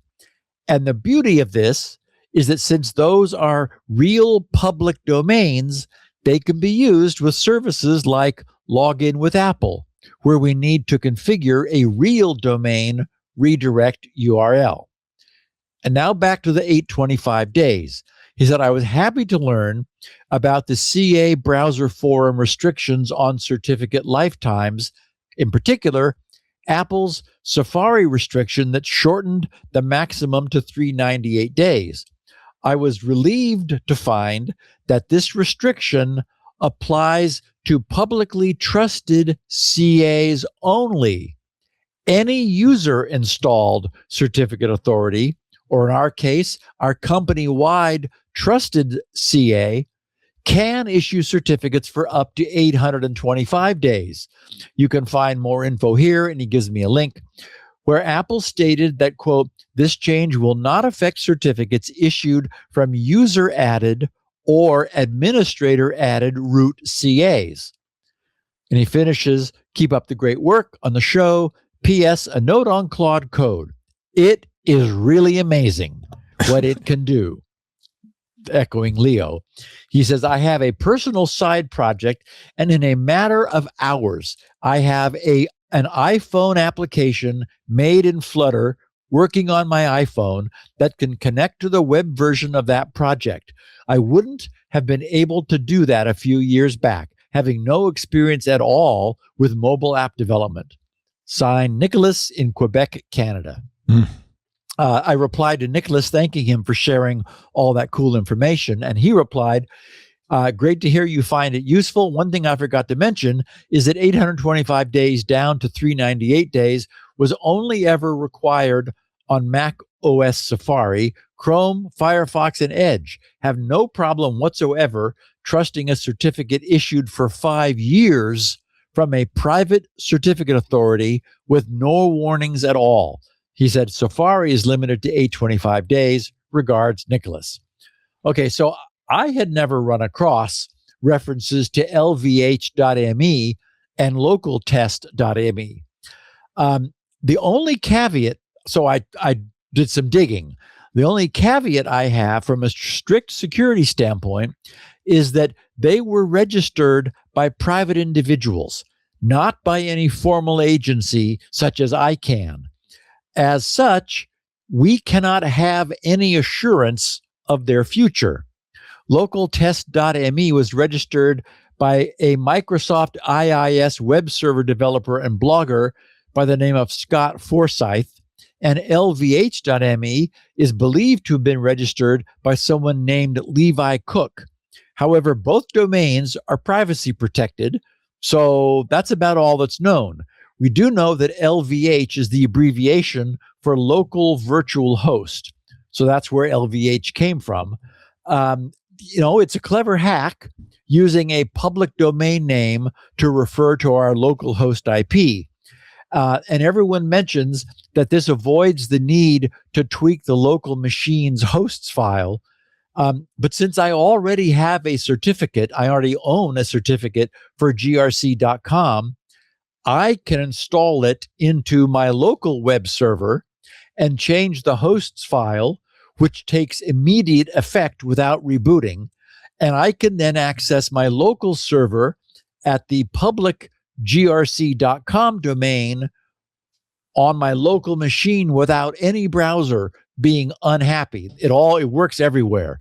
So I would be inclined to do that over using someone else's local host domain registration over which I have no control. But still, I wanted to share this with our listeners because it might solve a problem for many of those, much as it did for Nicholas. So thank you, Nicholas, for that. And we're now at an hour and a half, Leo. I think we should take a break, and then we will continue with feedback, because I got a bunch of good stuff. Yeah, I wonder if I could use this technique.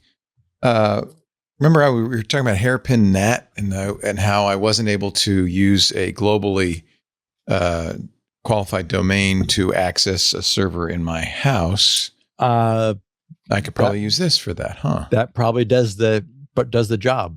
Yeah, I'll have to check that out. Yeah. Localtest.me or lvh.me. Yeah. See, this is why you listen to this show. Every show, you're going to learn something really cool and different. And this is why we love getting comments from our listeners, too. We appreciate that. It's really good to have the feedback. Yeah. I'll tell you at the end of the show how you can email Steve. You can't just email him. You got to qualify yourself, but it's simple to do. Before we get to that, though, let me end the rest of the show. Let me talk to you a little bit about Hoxhunt, our sponsor for this segment of Security Now. If you are a security leader, you have a tough job. We know that. You're paid to protect your company against cyber attacks. That's getting harder and harder, right? With more cyber attacks than ever. And now, curses, they're using AI to generate impeccable phishing emails that would fool anybody.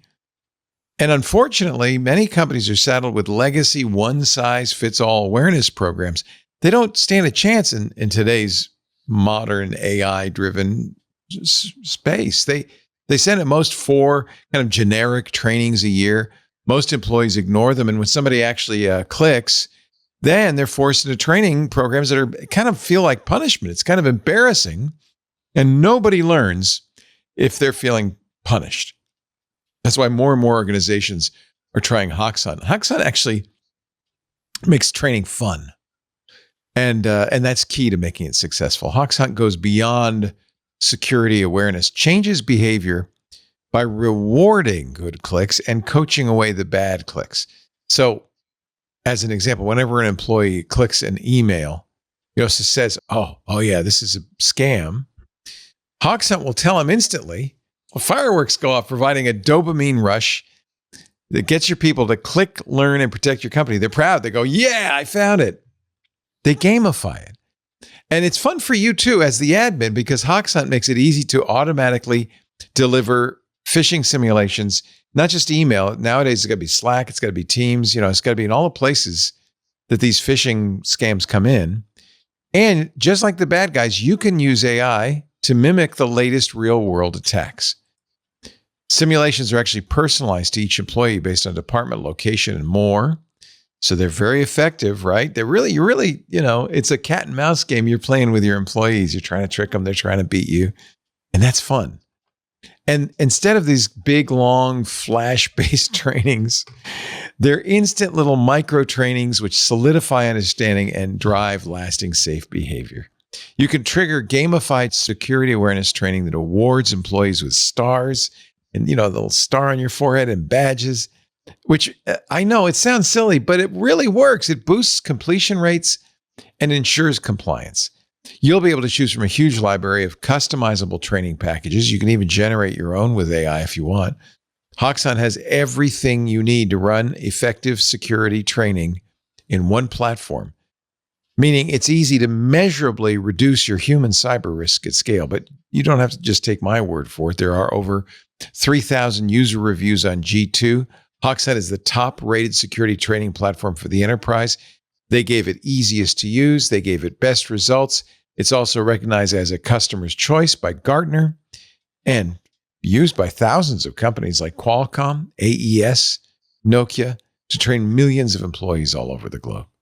Visit hoxhunt.com/security now to learn why modern secure companies are making the switch to Hoxhunt. Hoxhunt. It's like Fox Hunt with an H at the beginning. Hoxhunt.com/security now. It's smart, it's fun, and it really works. Hoxhunt.com/security now. And as Steve said in his presentation last week, the threat is coming from inside the house. You gotta, your employees are your worst enemies in some cases. You're certainly the threat. Okay, on we go with comments. GP wrote, "Hello, Leo and Steve. Wonderful podcast as usual. Regarding the subject of LLMs and password generation, I wanted to share an observation and ask a question. I'm not a statistician, but the recent paper on LLM password generation seems to have major issues regarding sample size, outlier bias, and the comparison of unequal data sets against benchmarks like OpenSSL. I didn't perform an exhaustive study, nor did I fine-tune the LLM temperature, but I wanted to see what would happen if I asked Gemini to generate a large volume of passwords. My criteria was a 15-character string using uppercase, lowercase numbers, and special characters. First, I used a Python script to generate 5,000 passwords using OpenSSL RAND. Unsurprisingly, it was the gold standard, showing a 2% character repetition rate. I then ran the same test with only 50 passwords, matching the study's sample size, and found an 8% repetition rate, the same, quote, flaw, unquote, the study attributed to the LLM.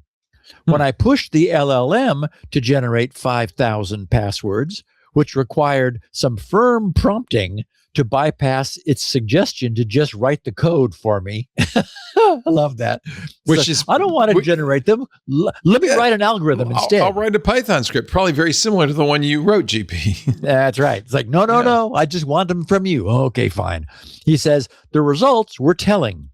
A 2% repetition rate and 0 duplicate passwords. He asks, am I off base here, or is this study fundamentally flawed despite the media hype? Okay, now our listener, who only identified himself as GP, started out with his disclaimer, I'm not a statistician, but I would argue that in a pinch, he could probably stand in for one. GP tested one aspect of entropy within a set of passwords. Essentially, he tested the character distribution within the various sets as a function of set size. With a small set, even one whose actual characters are evenly distributed, there's just not much opportunity to demonstrate that fact. Within any small set, the counts of individual character occurrences will be surprisingly non-uniform. For example, I've talked about this before with regard to GRC's DNS benchmark, where we learned that it was actually necessary to take between 5 and 10 times more samples in order to obtain an actionable degree of statistical certainty in the measurements. Another empirical way of observing this is that, contrary to our intuition, which tends to not be very accurate when it comes to statistics, there's a 1 in 4 chance that 3 successive coin tosses will come up either all heads or all tails. If someone tosses a coin 3 times in a row, it comes up with the same face each of those 3 times, we'd be inclined to think that it was a trick coin. But no, a perfectly zero bias coin will do that. So the test that GP ran showed that no matter how evenly distributed a system's chosen password characters might be, small sample sizes do not possess the statistical power to prove an even distribution. They just can't do that.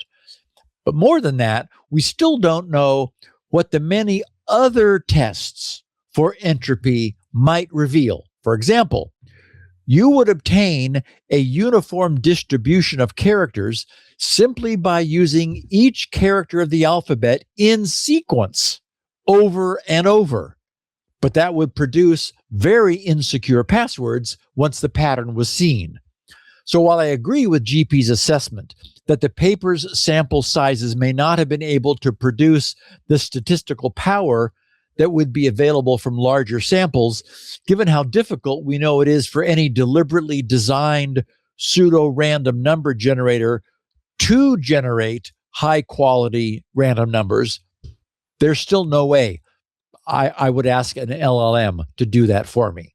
And So as a thought experiment, you just wouldn't expect, because of the way LLMs work, they're Right. not random. They're specifically not random. Right. They're shockingly able to speak our language, Right. And which so is very not random. you wouldn't you know- use autocorrect to create a password, nor should you use an LLM to create Yes, a password. it's not monkeys pounding on a keyboard producing Shakespeare. Right. Yeah. Right. Dana J. Dawson said, "Hi, Steve. I just listened to SN 1066 and just wanted to share that Cisco has had a simple TTL, time to live, security feature for BGP, Border Gateway Protocol peers for at least 20 years. I don't know that it's very heavily used, but it's a thing." He said, "I was tempted to send a link to their docs page, but since nobody should click on links in email, if you just do a Google search for BGP support for TTL security check, it should turn up." He says, "This has also been used for OSPF and RFC 5082, describes this concept in a more general way. Just thought I'd share. Thanks for all the great shows, Dana." So, of course, he's talking about my previous comment and that I made through the years, that I was unaware of a very cool, but of the very cool potential for using packet expiration as the packet moves from router to router to prevent, for example, someone in China or North Korea from being able to connect to your server because they're just too far away and there's no way for them to change that. So, armed with Dana's reference to RFC 5082, I went looking for, and sure enough, I found exactly what he said. RFC 5082 is titled the Generalized TTL Security Mechanism, GTSM, and its abstract says the use of a packet's time to live, TTL under IPv4 or hop limit under IPv6, to verify whether the packet was originated by an adjacent node on a connected link has been used in many recent protocols. This document generalizes this technique and obsoletes experimental RFC 3682.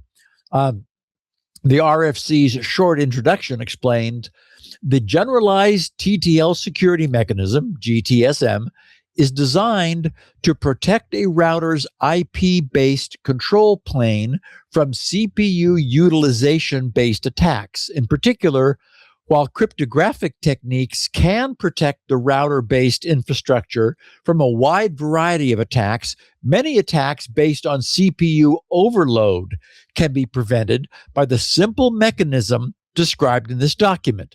Note that the same technique protects against other scarce resource attacks involving a router CPU, such as attacks against processor line card bandwidth. And it goes on, blah, blah, blah. The point is that if you were to use an authenticate, if somebody in China or North Korea were to be using a password-based authentication, which requires crypto, merely the act of invoking authentication, which uses CPU expensive cryptography, could bring the router down. So the first thing you do is use this packet TTL to immediately discard anything whose TTL is too low, because the physically adjacent router, the router right next to you, will not decrement TTL, or if it does, it's just down by 1. So that's your directly connected neighbor. Then you allow authentication to occur without concern that you have some remote attacker who is invoking authentication trying to bring down your CPU. So thank you, Dana.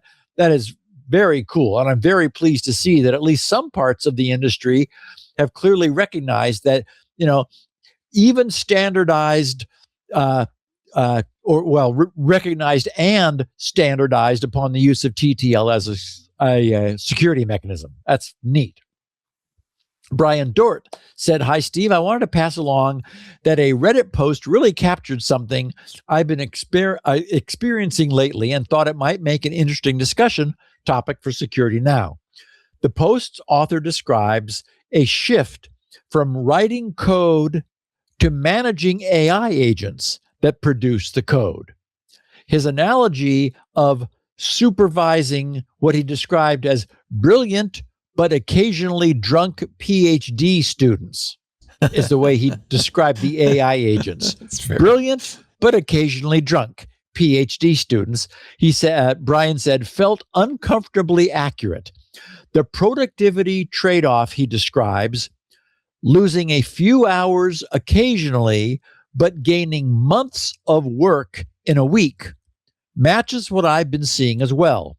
For context, he says, I've been a developer since the late 80s, mostly in enterprise and healthcare IT, same as the OP.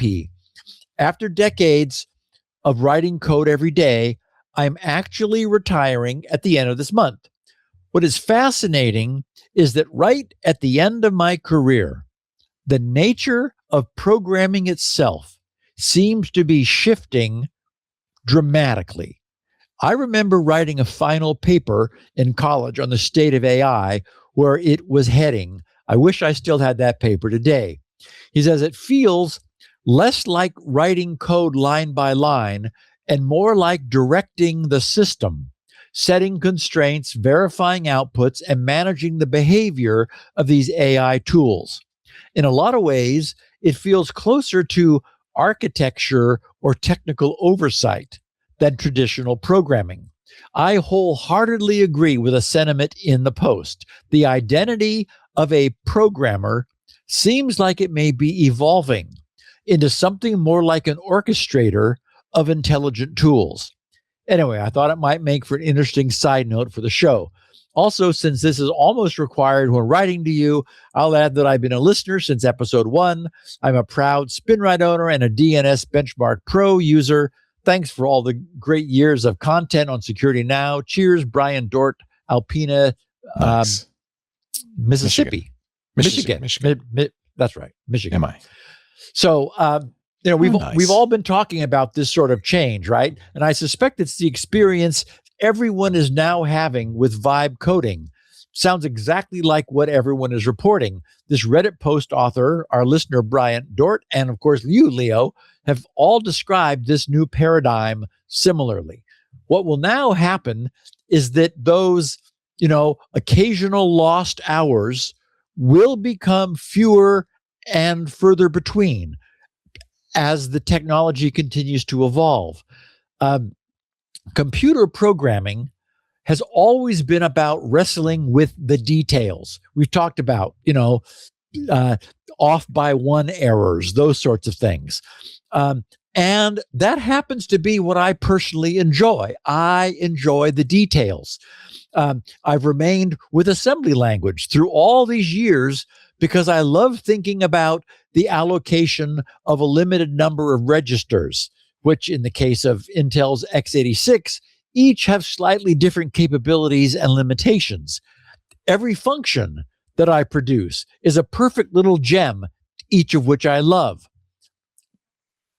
Since I have not yet left assembly language, even for C, I doubt that vibe coding is going to grab me.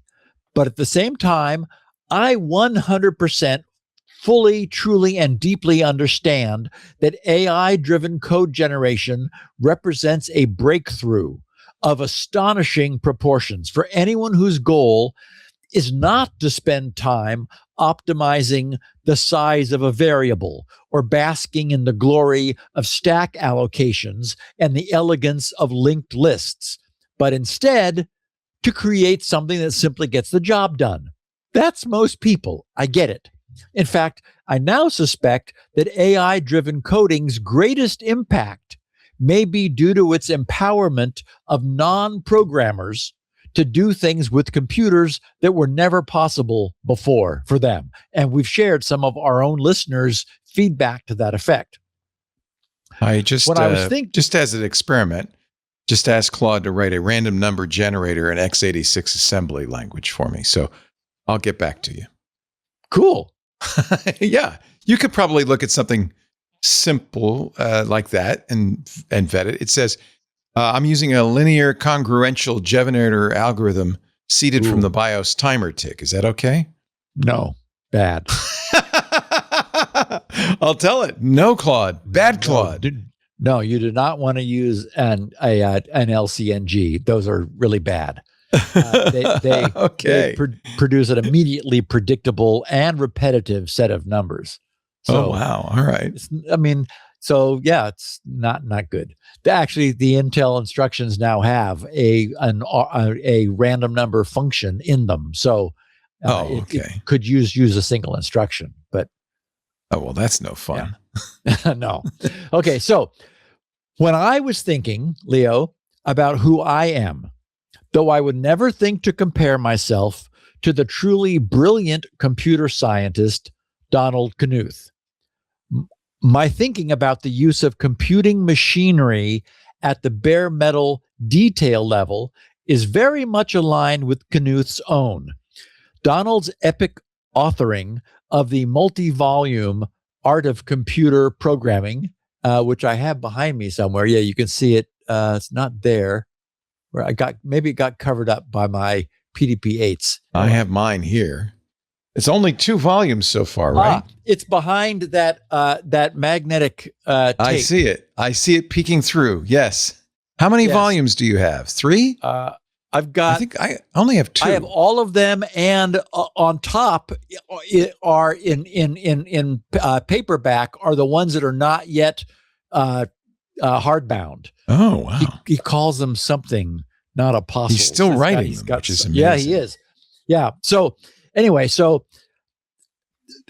the Art of Computer Programming, that set and his thinking is an embodiment of a life spent thinking about the optimal ways to do things with a computer, like sort lists of numbers, link lists of objects, or manage the allocation of memory. Like me, Donald lives to tinker with the bits. He is endlessly discovering clever new ways to solve the interesting puzzles that arise from wondering whether there might not be a better way to do something, and then being willing to spend as much time as it might take to search for a better way. Since we're talking about the brilliant Stanford University computer scientist, Donald Knuth, in the context of AI coding, I need to share something. I shared this with you, Leo, during our trip. This is something that Donald Knuth posted last week on February 28th, and he revised it on March 2nd. He published, this is Stanford University computer scientist, world-renowned, famous Donald Knuth, a 5-page document titled Claude's Cycles. It starts shock. It's shock. Its byline, yes, its byline said just Don Knuth, Stanford University computer science department, and as you said, his piece began shock exclamation point, shock exclamation point. He said, "I learned yesterday that an open problem I had been working on for several weeks had just been solved by Claude Opus 4.6, Anthropic's hybrid reasoning model that had been released 3 weeks earlier, exclamation point. It seems that I'll have to revise my opinions about," and he has in quotes, "generative AI," unquote, "one of these days." He said, "What a joy it is to learn not only that my conjecture has a nice solution, but also to celebrate this dramatic advance in automatic deduction and creative problem solving. I'll try to tell the story briefly in this note." And I can't go into this any further. I mean, he digs into, on the podcast, I can't explain it. But he explains that it really went through a series of astonishing reconceptualizations of the problem. And like over the next 4 pages, he shows, eye-crossing formulas and detail, with Claude trying over and over, approaching and tackling the problem from different directions and angles. And then he finally finishes his recitation of Claude's success by writing, and this was done by an associate of his, Philip, who then presented Knuth with the solution. So he writes, Philip told me that the explorations reported above, though ultimately successful, weren't really smooth. He had to do some restarts when Claude stopped on random errors. Then some of the previous search results were lost. After every 2 or 3 test programs were run, he had to remind Claude again and again that it was supposed to document its progress carefully. Then finally he said, delicious success for an odd M at exploration number 31. So 31 full deep attempts, and Claude found the solution. He said, at exploration number 31 came about 1 hour after the session began. All in all, this was definitely an impressive success story. I think Claude Shannon's spirit is probably proud to know that his name is now being associated with such advances. Oh, Hats off to Claude. isn't that great? Yeah, I read that too. Yeah. This is Thought that was somebody amazing. who knows his stuff. Yeah. If Donald Knuth says Claude's doing something important, that's pretty convincing to me. I should mention, by the way, that the creator of the quicksort algorithm, which is documented in Knuth's book, CAR Hoare, passed away this week. He was in his late 80s. He was fairly old. And incidentally, Claude, I said, hey, Claude, I hear that LCG algorithm is problematic. And then I said, by the way, I had accidentally was using the older model, so I turned on Opus 4.6, which is demonstrably better. And it says, oh, yes, LCG has well-known issues. Low-bit cycles with short periods and sequential values are correlated. A much better fit for x86 is XOR shift. George Marsaglia, 2003. Yes, it uses Mercine Prime. Yeah, it uses only shifts and XORs, cheap on 8086, and has far better statistical properties. Yep. And so it's written it, and, Nice. it says, one caveat, XOR shift can never output 0, so the range is 1 to 65, 535. The seed must also be non-zero. And that said, I updated seed RNG, which now guarantees that with a fallback. Very nice. Yeah. It's 106 lines of code, so it's not super compact, but for assembler, that's not too huge. Yeah, it ought to be like 12 lines. Yeah. I wonder what it's doing. Claude doesn't have to actually type this stuff, so it's not necessarily the most concise.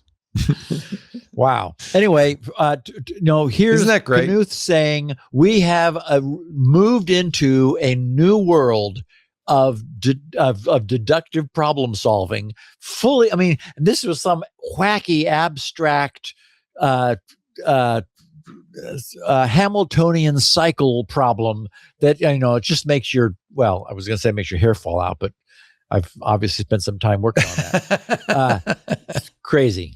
Just amazing. Michael P. said, Steve, I'm sure you've heard from many listeners, and I have heard from several others about CISA's cyber hygiene service, free weekly scanning. And I have a link in the show notes. He says, we have been using this service for a few years. The first report we received was sobering, but actionable. He said, I manage the firewalls, but not the servers. The look from the server admin when I showed him the report was entertaining. Needless to say, we jumped on these vulnerabilities and had them all resolved in order of severity in short order. Anytime a new one arises, it is immediately addressed. He says, bonus, we had been paying a company $6,000 to perform this service for us once a year to satisfy insurance requirements. Now we're able to use the free CISA report as evidence for our insurance provider. Thanks for all you do, listener since episode 35, club member, and past and present customer of several advertisers, Michael Yay. Dothan in Alabama. Thank Okay, so I recall that we talked about this back when it was first introduced, but I'm glad Michael mentioned it again. The only downside is that this service is not generally available, which is why I have not made a bigger deal about it. Under the pages who can use this service, the page states, U.S.-based federal, state, local, tribal, and territorial governments, as well as public and private sector critical infrastructure organizations, are welcome to enroll by following the instructions in the Get Started section below. Michael wrote to me from his personal Gmail account, so it's unclear what organization, quote, we have been using this service for a few years, unquote, refers to.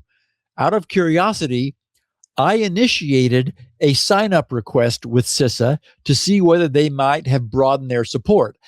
Okay, now since I wrote this, that effort appears to be working. I filled out a bunch of forms, identified myself to CISA. It allowed me to say that I was a private sector organization, that I was like a software publisher entity, not making any overblown claims for the importance of GRC, and I gave it my organization's CIDR block, my 16 IP address block at level 3. So we'll see whether I qualify, and if it happens, then it looks like they're making room for other non-infrastructure critical organizations. And boy, the reporting, I thought I had it somewhere. It's not here. It's probably because this happened since Sunday when I sent the show notes out. But if they identify something that they regard as critical, they like recheck it every 24 hours, and you get like you get seriously notified that you've got a problem that needs to get fixed.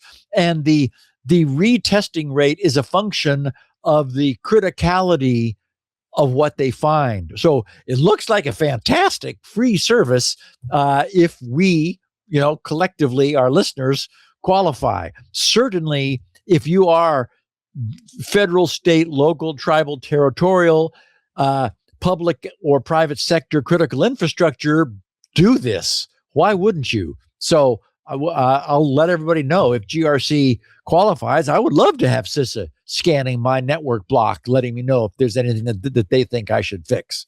I'll be surprised, but then people do get surprised, and that's the whole point. And finally, Barrett Jenkins says, Steve, while listening to this week's episode, you responded to a listener who asked about the possible use of self-signed software. There is one pain point that these self-signed certs could help with, and that is the limit on the number of signings you can do without paying extra. That's a very good point. If things are moving to the cloud and we're going to start getting charged per signature, which, oh my God, it would be annoying. He said, for those compiling and testing many iterations of their software before sending it out to a wide world, self-signed certs could be used to reduce the number of times that you use a CA to sign your code. You could save your valuable limited number of signings for the public releases of your software. A lot of the people you use to test your software probably won't have any problem installing a self-signed cert, like your own root CA, just for the purpose of testing it. It could save small developers a lot of money while working on their own software. So I think that's a very good point. Use of a self-signed cert within a closed circle of development testers and only sign the final release with a publicly trusted CA issued certificate. And I want to go back to the CISA.gov piece because I feel like I skipped over it. I do have the notes. I have the URL in the show notes for anyone who's listening. And doesn't get the show notes or have them.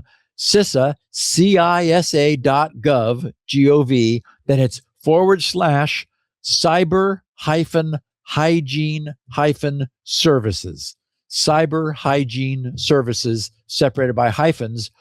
Why would you not sign up and get free scanning? I think that it makes a lot of sense. So again, thank you, Michael P., for bringing that to our attention. And back to mine. I just assumed it was only government agencies, but they seem to embrace me. I mean, I've had several email back and forths, and it's now being, I'll hear from them as soon as they are ready to go. So we'll see. They clearly deem you a critical infrastructure organization. I think it's a very soft demarcation. I doubt they want to discourage home users for signing up for this, probably. Yeah, but I think that's if you're true. running a server and you're putting commercial software on there for people to download, I think you can't.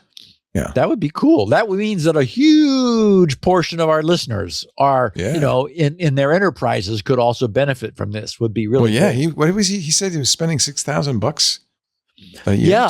His insurance, his cyber insurance policy required an annual full review, a security scan, for which they were paying $6,000 in order to get their cyber insurance policy. So CISA does it for free, and it's CISA.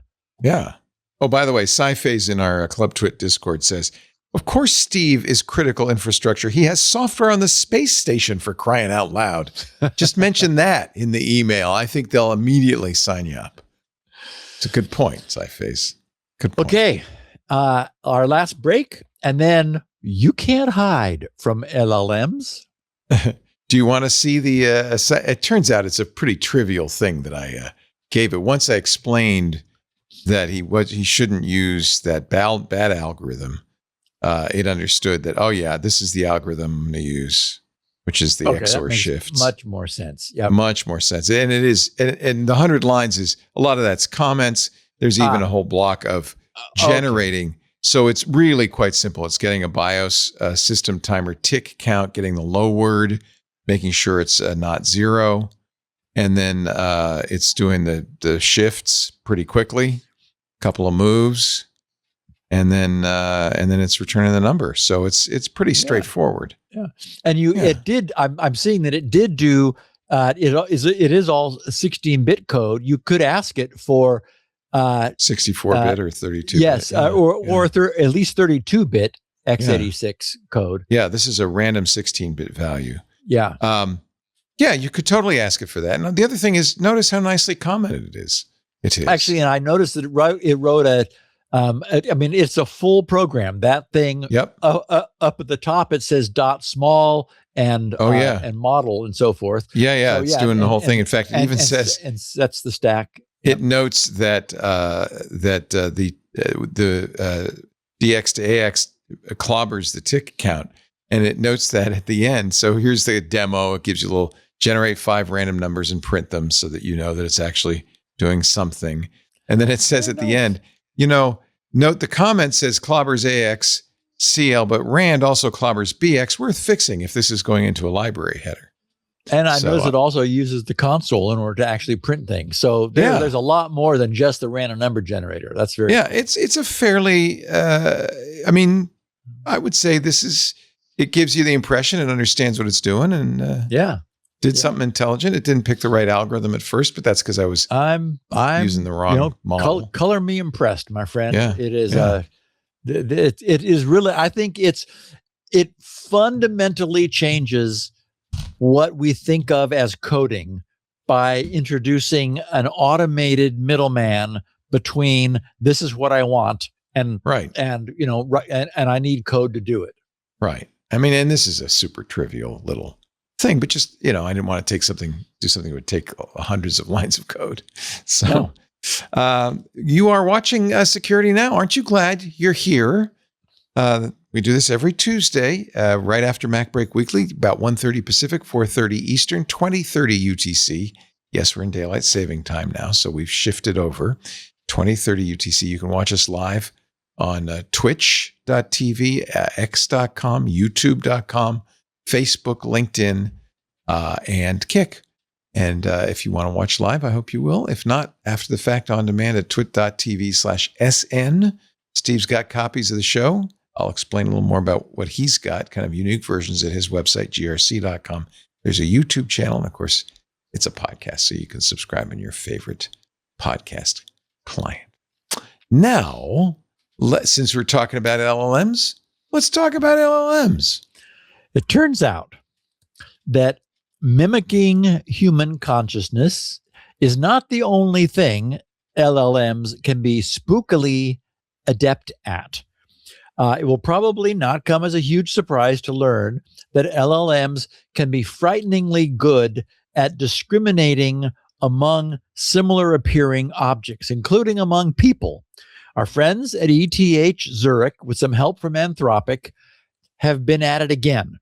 Their recent paper, published less than 2 weeks ago, bears the title Large-Scale Online De-anonymization with LLMs.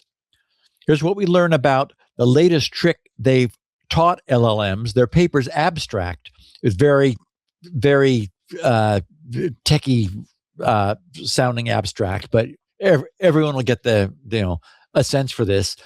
They said, we show that large language models can be used to perform de-anonymization at scale.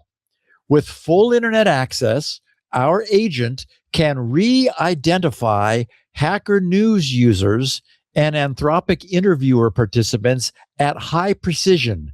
Actually, it doesn't say it here, but it's 99% accurate, given pseudonymous online profiles and conversations alone, matching what would take hours for a dedicated human investigator. We then design attacks for the closed world setting, given 2 databases of pseudonymous individuals, each containing unstructured text written by or about that individual.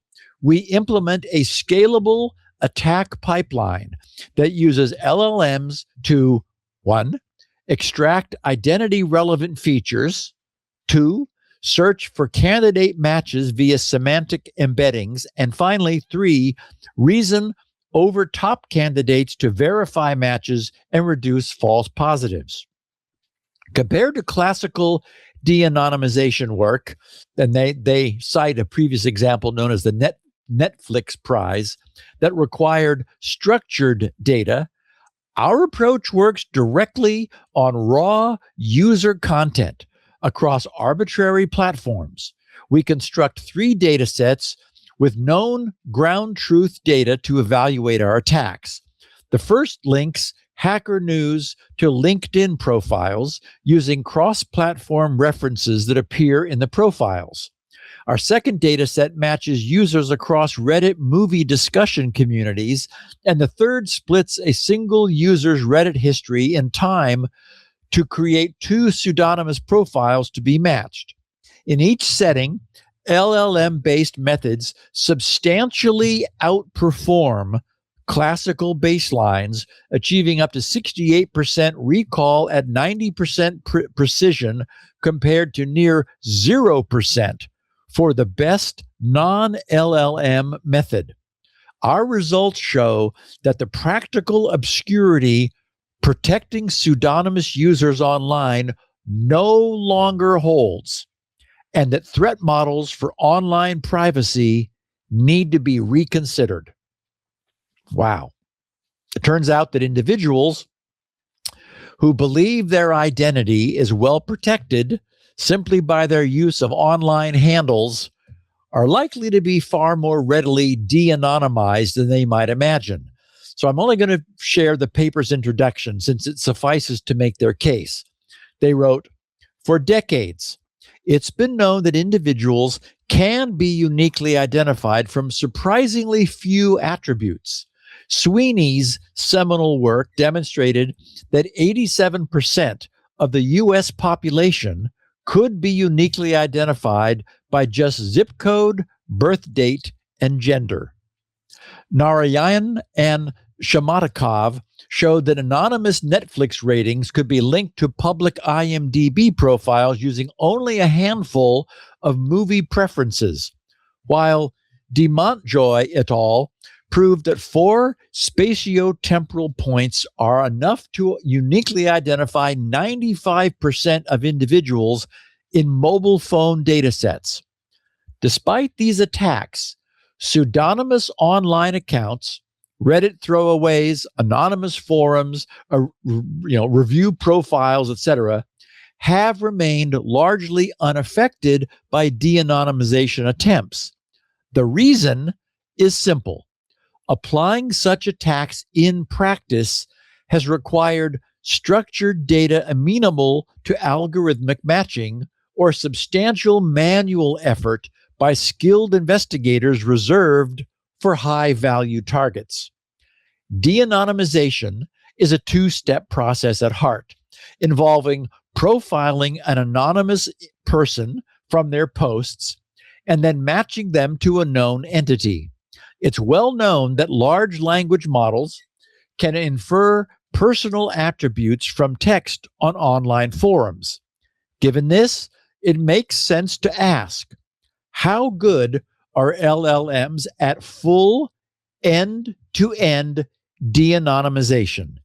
And is this a practical threat to pseudonymous accounts? Our contributions. We demonstrate that LLMs fundamentally change the picture, enabling fully automated de-anonymization attacks that operate on unstructured text at scale. We show this by phrasing de-anonymization as a matching problem and showing LLMs can perform all steps needed to match accounts, extract identity-relevant signals from arbitrary text, efficiently search over millions of candidate profiles, and reason about whether two accounts belong to the same person. We show that the practical obscurity that has long protected pseudonymous users, the assumption that de-anonymization, while theoretically possible, is too costly to execute broadly, no longer it holds. We validate this thesis in 3 de-anonymization settings: matching an online account to its real identity, linking an identity to an unknown pseudonymous account, and linking pseudonymous accounts of the same person across different platforms or time periods. These settings capture distinct threat models. For example, doxing of an online account, a stalker targeting a victim, or an adversary consolidating a user's activity, and pose different technical challenges. Okay, in other words, for us, the emergence and presence of LLM technology with its application of massive computing resources completely changes the game for the strength of online pseudonymous identities. Many new capabilities are almost certain to eventually come online. For example, it becomes entirely feasible now for law enforcement and intelligence services to identify and track individuals through their online style, their word choice, and beliefs as reflected in their online postings. Not feasible to do it before, now feasible. We've been thinking of the NSA's massive data center as a storage repository of encrypted data being sucked in from all over the internet, which may someday be revealed when quantum computing cracks traditional crypto. But imagine if the NSA's data centers were instead sucking down the same already decrypted plain text content that all of the rest of us see, but now it's being fed into massive LLM technology to de-anonymize persons of interest. Whether we may like it or not, we're each individually leaving identifying content in everything we post. As these researchers noted, historically until now, this wasn't an issue since the cost of performing such de-anonymizing would have been astronomically high, making it completely infeasible. The emergence of LLM technology has forever changed this calculus. Their paper's discussion section at the end summarizes what they believe their findings mean. They write, de-anonymization is one instance of LLMs acting as an information microscope that makes previously manual and expensive attacks scalable. Our paper shows that LLMs democratize de-anonymization, echoing concerns raised by prior work on LLM-based attribute inference and semantic privacy leaks. We argue that the asymmetry between attack cost and defense cost may force a fundamental reassessment of what can be achieved what can be considered private online. Our large-scale experiments provide quantitative evidence for these concerns in the de-anonymization setting. So what do our findings mean for the future of privacy? Governments could link pseudonymous accounts to real identities for surveillance of dissidents, journalists, or activists. Corporations could connect seemingly anonymous forum posts to customer profiles for hyper-targeted advertising. Attackers could build sophisticated profiles of targets at scale to launch highly personalized social engineering scams. Hostile groups could identify important employees and decision makers and build online rapport with them to eventually leverage in various forms. Users, platforms, and policymakers must recognize that the privacy assumptions underlying much of today's internet no longer hold. In other words, yikes. I've put the link to their extensively detailed 25-page PDF paper in the show notes here at the end for anyone who might wish to dig deeper. There's nothing any of us can do, but it might be worth keeping it in mind. If somebody deploys something like this, we're leaving our footprints everywhere. Because I'm actually AI surprised that it can do this. Yeah. Did they say it was a specially trained LLM for this particular use? Nope. Don't know. Huh. Nope. I mean, I'm sure that they've taken an LLM and they're not prompting it. They're using the LLM technology. Wow. Yeah. Wow. That's really kind of surprising. It's frightening, but yeah, I would argue not surprising. Look, I mean, okay, so how surprised are we that it can talk? Right. That's surprising. Okay. So if it can talk, I mean, if it's something that can talk, then this is just something like that is doing something else that is also surprising. It can talk and write assembly code. We've unleashed a huge new thing. It's amazing. I don't know about you. I suspect this is the case. It's exciting because it's something that's been promised by sci-fi and computing theory from, the very earliest days. Leo, I worked at something that called itself the AI lab, which, was trying to move a chess piece on the board with a robot hand and eye. Do you feel like you were at Stanford's AI lab? This was a changer. Do you feel like it's a continuity, like the work done there was the predecessor of the work? Or is there, I feel like Transformers came along and it was a discontinuity. It was a big paradigm shift. It was a little different than the expert systems that Sale was working on. And remember that this is all outgrowth of neural network. Right. So the heart is real in neural network. This is the answer to the question, what if we make it way bigger? Right. You know, so a Right. small neural network can like maybe figure out to turn the lights on when the sun goes down, but Right. that's about it. This is like, what if we hyperscale a neural network? What happens? And then Something it says, interesting happens. hello, Dave. Yes.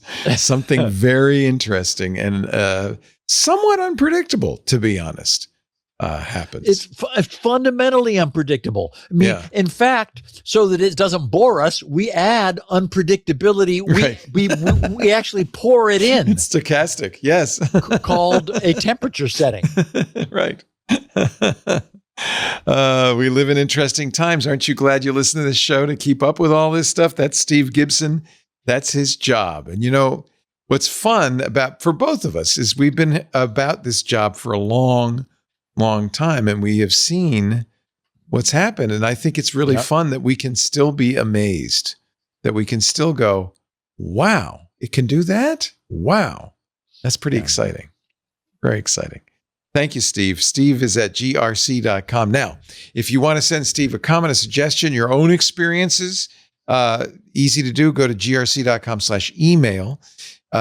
Steve has some sort of magic system for determining whether you are a bot or not, all done magically. And and he will vet your email. And if you are, in fact, a human with good intentions, not bad, he will add you to the white list of people who can write to him. You'll also have a chance when you're at that page to check two boxes. One for the weekly mailing of the show notes, sends them out the day before, most of the time, the day before the show. And then the other, which he rarely uses, which is an announcement of new products. Both of those are unchecked by default. So make sure you look down at the bottom of the page, check those. While you're at grc.com, of course, you can get this show there. He's got 3 unique versions of this show, 4 unique versions of the show. He's got the 16 kilobit audio, which is a little scratchy, admittedly, but it has the virtue of being very small. He has the 64 kilobit audio, which sounds fine, is a good size. That's certainly, you know, if you don't want to waste bits, the one to get. He has the show notes, which today are 22 pages of goodness with pictures and links and everything you'd need if you listen to the show. This is a great companion. And a couple of days after the show is published, he will also have a transcript of the show written by a human being, Elaine Ferris, because we believe in hiring humans. That's going to be our new motto. Hire a human today. Elaine does a great job. You can get those all at grc.com. And of course, Steve's Bread and Butter, SpinRite, the world's best mass storage, maintenance, recovery, and performance enhancing utility, version 6.1 currently. And his newest program, a mere $10. It is the DNS Benchmark Pro to test your DNS servers and find the fastest one for you. Both Speed of those up at your GRC. internet. Yeah, speed up. You know, it's funny. I have OpenDNS or NextDNS, and every once in a while it just stalls, and I don't know why. And I have to turn it off and on again. I have to reboot it. I don't know why that is. It's a strange thing. Maybe I should run the DNS Benchmark Pro and find a better DNS server. That's what I should do. We also have copies of the show at our website, twit.tv/SN. There's a YouTube channel dedicated to it. There's also, of course, you can subscribe. It's a podcast in your favorite podcast client. Leave us a nice review. Tell the world about the most important podcast you listen to all week, Security Now. Thank you, Steve. Have a great week. Enjoy the Ides of March, and we will see you next week. Yeah. Righto. Bye. Hey, everybody. Leo Laporte here, and I'm going to bug you one more time to join Club TWiT. If you're not already a member, I want to encourage you to support what we do here at TWiT. You know, 25% of our operating costs comes from membership in the club. That's a huge portion, and it's growing all the time.